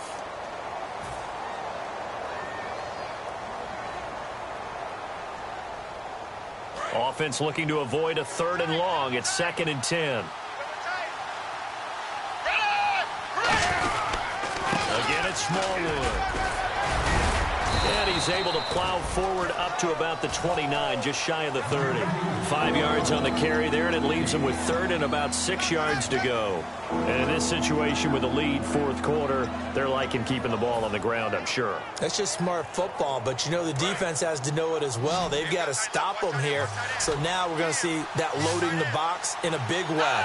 6, 7, 8, 9, whatever it's going to take. Puts a little bit more pressure on your big offensive line. They run. Roddy Hillman. And they get 10 yards there and convert on 3rd. When a coaching staff sees their team run the ball this successfully in the 4th quarter, they're really excited because you can plan for a running game all you want and want to press that advantage when you get it. But for the most part, it's a little bit of a surprise. And right now, they've got to keep that going. Want to continue to grind out the clock because it's definitely in their favor at this stage of the game. Can they close the game out and continue to do exactly what we just saw there, and that's run the football? Now they go screen. It's complete.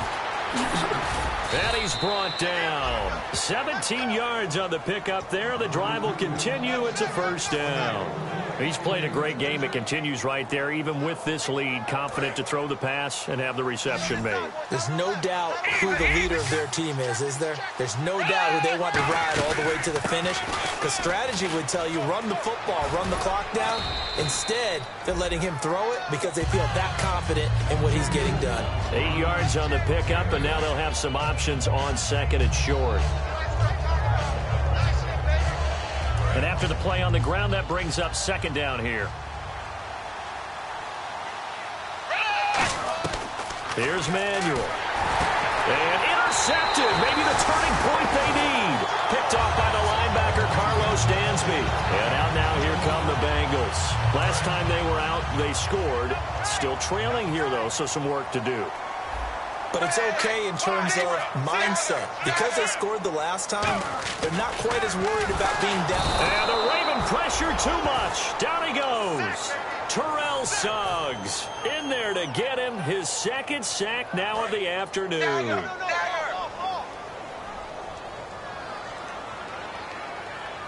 They send Green to the left on his own.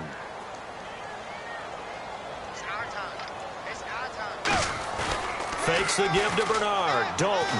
And pressure coming, and they got him once again. Terrell Suggs getting him once again his 3rd sack of the afternoon.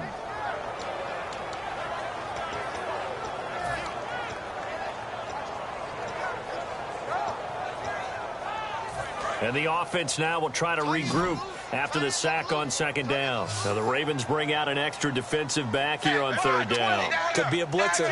Under 10, 10. And 380. 380. Right here, guys. 3rd and long. What will Dalton dial up? Going deep this time for Miller. And that's caught inside the 30. A big play there for Cincinnati. 53 yards. And in a two-score game, obviously, every play, every third down, like we saw there, magnified. Big pickup. It was a huge pickup. What they really want, though, is to not even get to third down. They've got to maximize time and conserve as much as possible. Dalton operating in the red zone now. And he's going to be intercepted a third time. A great read, and it's picked off. And a big turnover there as his guys will get the football back. The Ravens offense now, they get ready to head back on the field. And in enemy territory last time through the interception. We'll see what they do on this drive. Can't wait to see how it alters what they decide to do in play calling. Do they continue to throw the ball? Do they want to lean more on the running game? It'll be an interesting sequence of plays that they've got coming up. Does it often affect the play calling with the interception? How much does that change what you do? I think it does, depending on why the interception was thrown. Sometimes it's just a matter of the defense made a great play, so you continue to come back. But if it's on you, if the offense just doesn't have the confidence, if they're a little bit shaky, maybe try and take the pressure off and run the ball a little bit.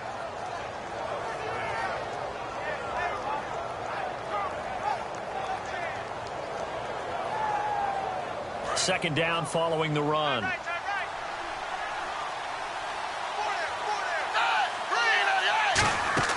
Now Manuel.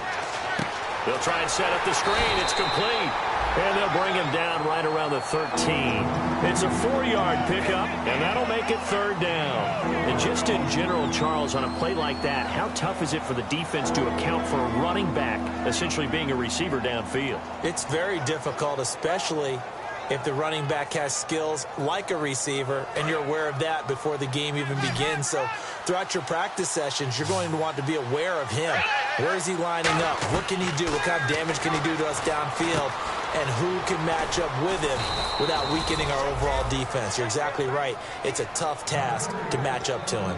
And that pickup of a first down, that's going to leave a mark because they really needed to stop them there, didn't they? Oh, so frustrating. Defensively, you're a play away from getting that football back here down late. Tough. Now they've got to find a way to create a turnover or takeaway. Otherwise, this one will probably get away from them. They'll look to throw now on first down. Throwing over the middle, and it's incomplete. My high school coach, John Ford, used to say all the time, if you're in a bad situation, laddie, don't compound it with a bad decision as well. And I think that's what we just saw there. Harassed in the pocket, and he throws into double coverage anyway. He called you laddie? He called me laddie, and that was the nicest thing he called me. Looking to jam the receivers at the line here. Press coverage look defensively. They'll run it now out of the gun. And he'll be brought down here at the 28. They get 6 here after the incompletion, and it'll leave them with a 3rd and 4. The fourth quarter here, they've got the lead. They want to keep it on the ground. That's what they're doing. Smart football. Keep the clock grinding. Keep it going. But you got to figure now, they're going to see more people stacked up at the line of scrimmage as they try and bleed it out. Out of the gun now on 3rd down. And he's got his favorite target yet again. It's complete. And he's going to have the first down at about the 38. And now the Bengal defense here calling a timeout. It's just their first. They'll be down to 2 remaining as we step aside here in the fourth quarter. Offense comes to the line now, 1st and 10.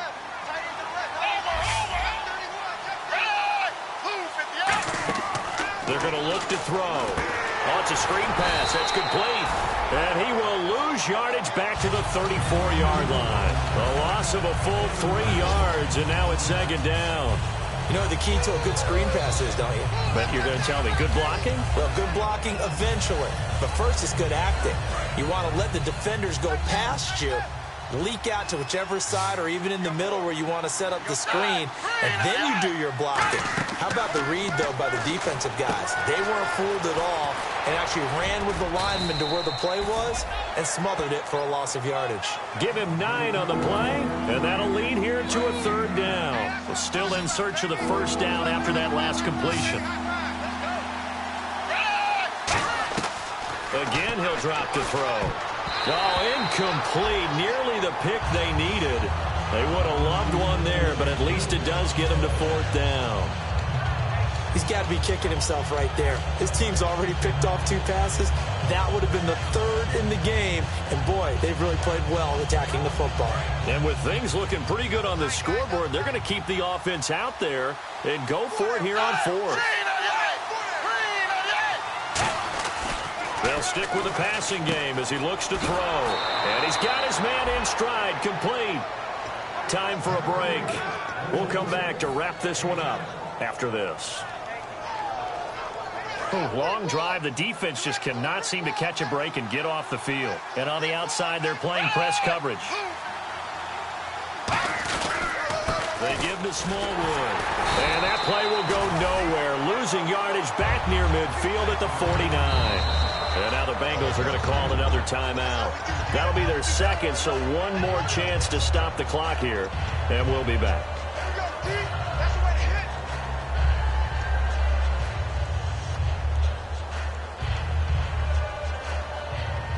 And they're behind the sticks here a bit now, dealing with a 2nd and 12. That one looks like he'll throw here. Incomplete.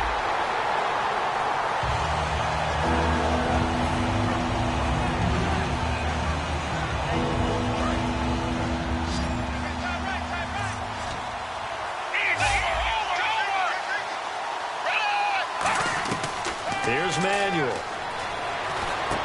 And this time he's got the hook up. It's complete. It's a 9-yard pickup on the play, and that's going to bring up a 4th down. Receivers love having the reputation of being go-to guys on 3rd down, and he was fighting, but...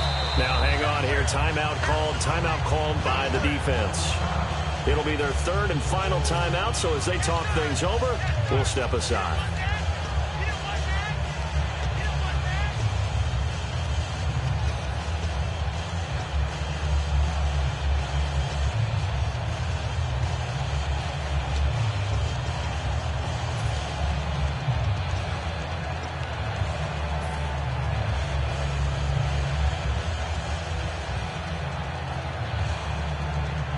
The offense is not leaving the field. They're going to stay out and go for it on 4th and 3.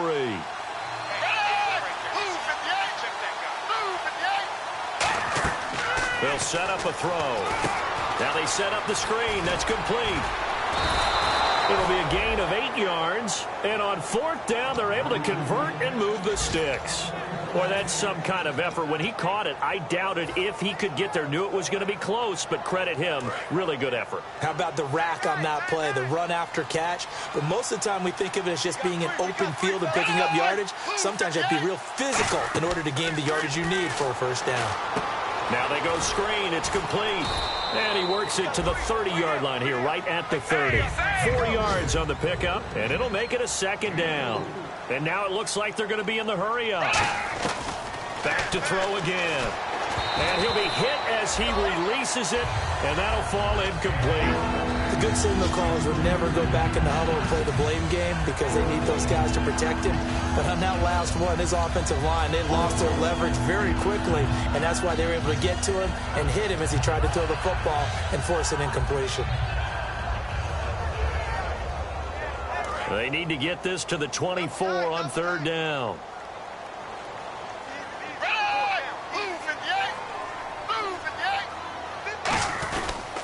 Now a handoff. It's Hillman. And he'll take this inside the 30 to about the 29, maybe the 28-yard line. Well, this was just simply excellent defense. On this 3rd down, they had to be alert for the possibility of a pass, but that didn't stop them at all from understanding what was going on when they decided to run the football, and they just swarmed and stuffed them for almost no gain. And they're going to at least line up to go for it here on 4th down. Running for it, Smallwood. And he's going to get the 1st down here as he's taken down at the 22. Give him 6 on the play, and they're able to pick up the conversion here on 4th down. And the seemingly endless drive continues. On 1st down, he'll drop to throw. He's going to take a shot for the end zone. Oh, he had 6 points in his hands there. Couldn't hang on. 2nd down. sure how he wasn't able to hold on to that one in the end zone. A great opportunity lost, but a lot of relief for the defensive guys. When they get into film next week, they're going to want to know what happened. Where was the breakdown that almost allowed a touchdown?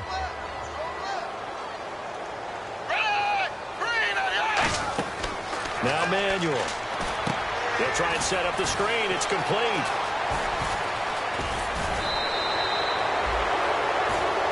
Fights off another. I think the second tackler would have learned from the first. A lot of scoring. There's no doubt about that in this one, Charles. Points, they were not in a premium. They were pretty easy to come by. They were, but it was fun, wasn't it? Because both teams finding ways to click. And you know people who love this game, they also love baseball games that are 14-11 with 3 or 4 home runs mixed in.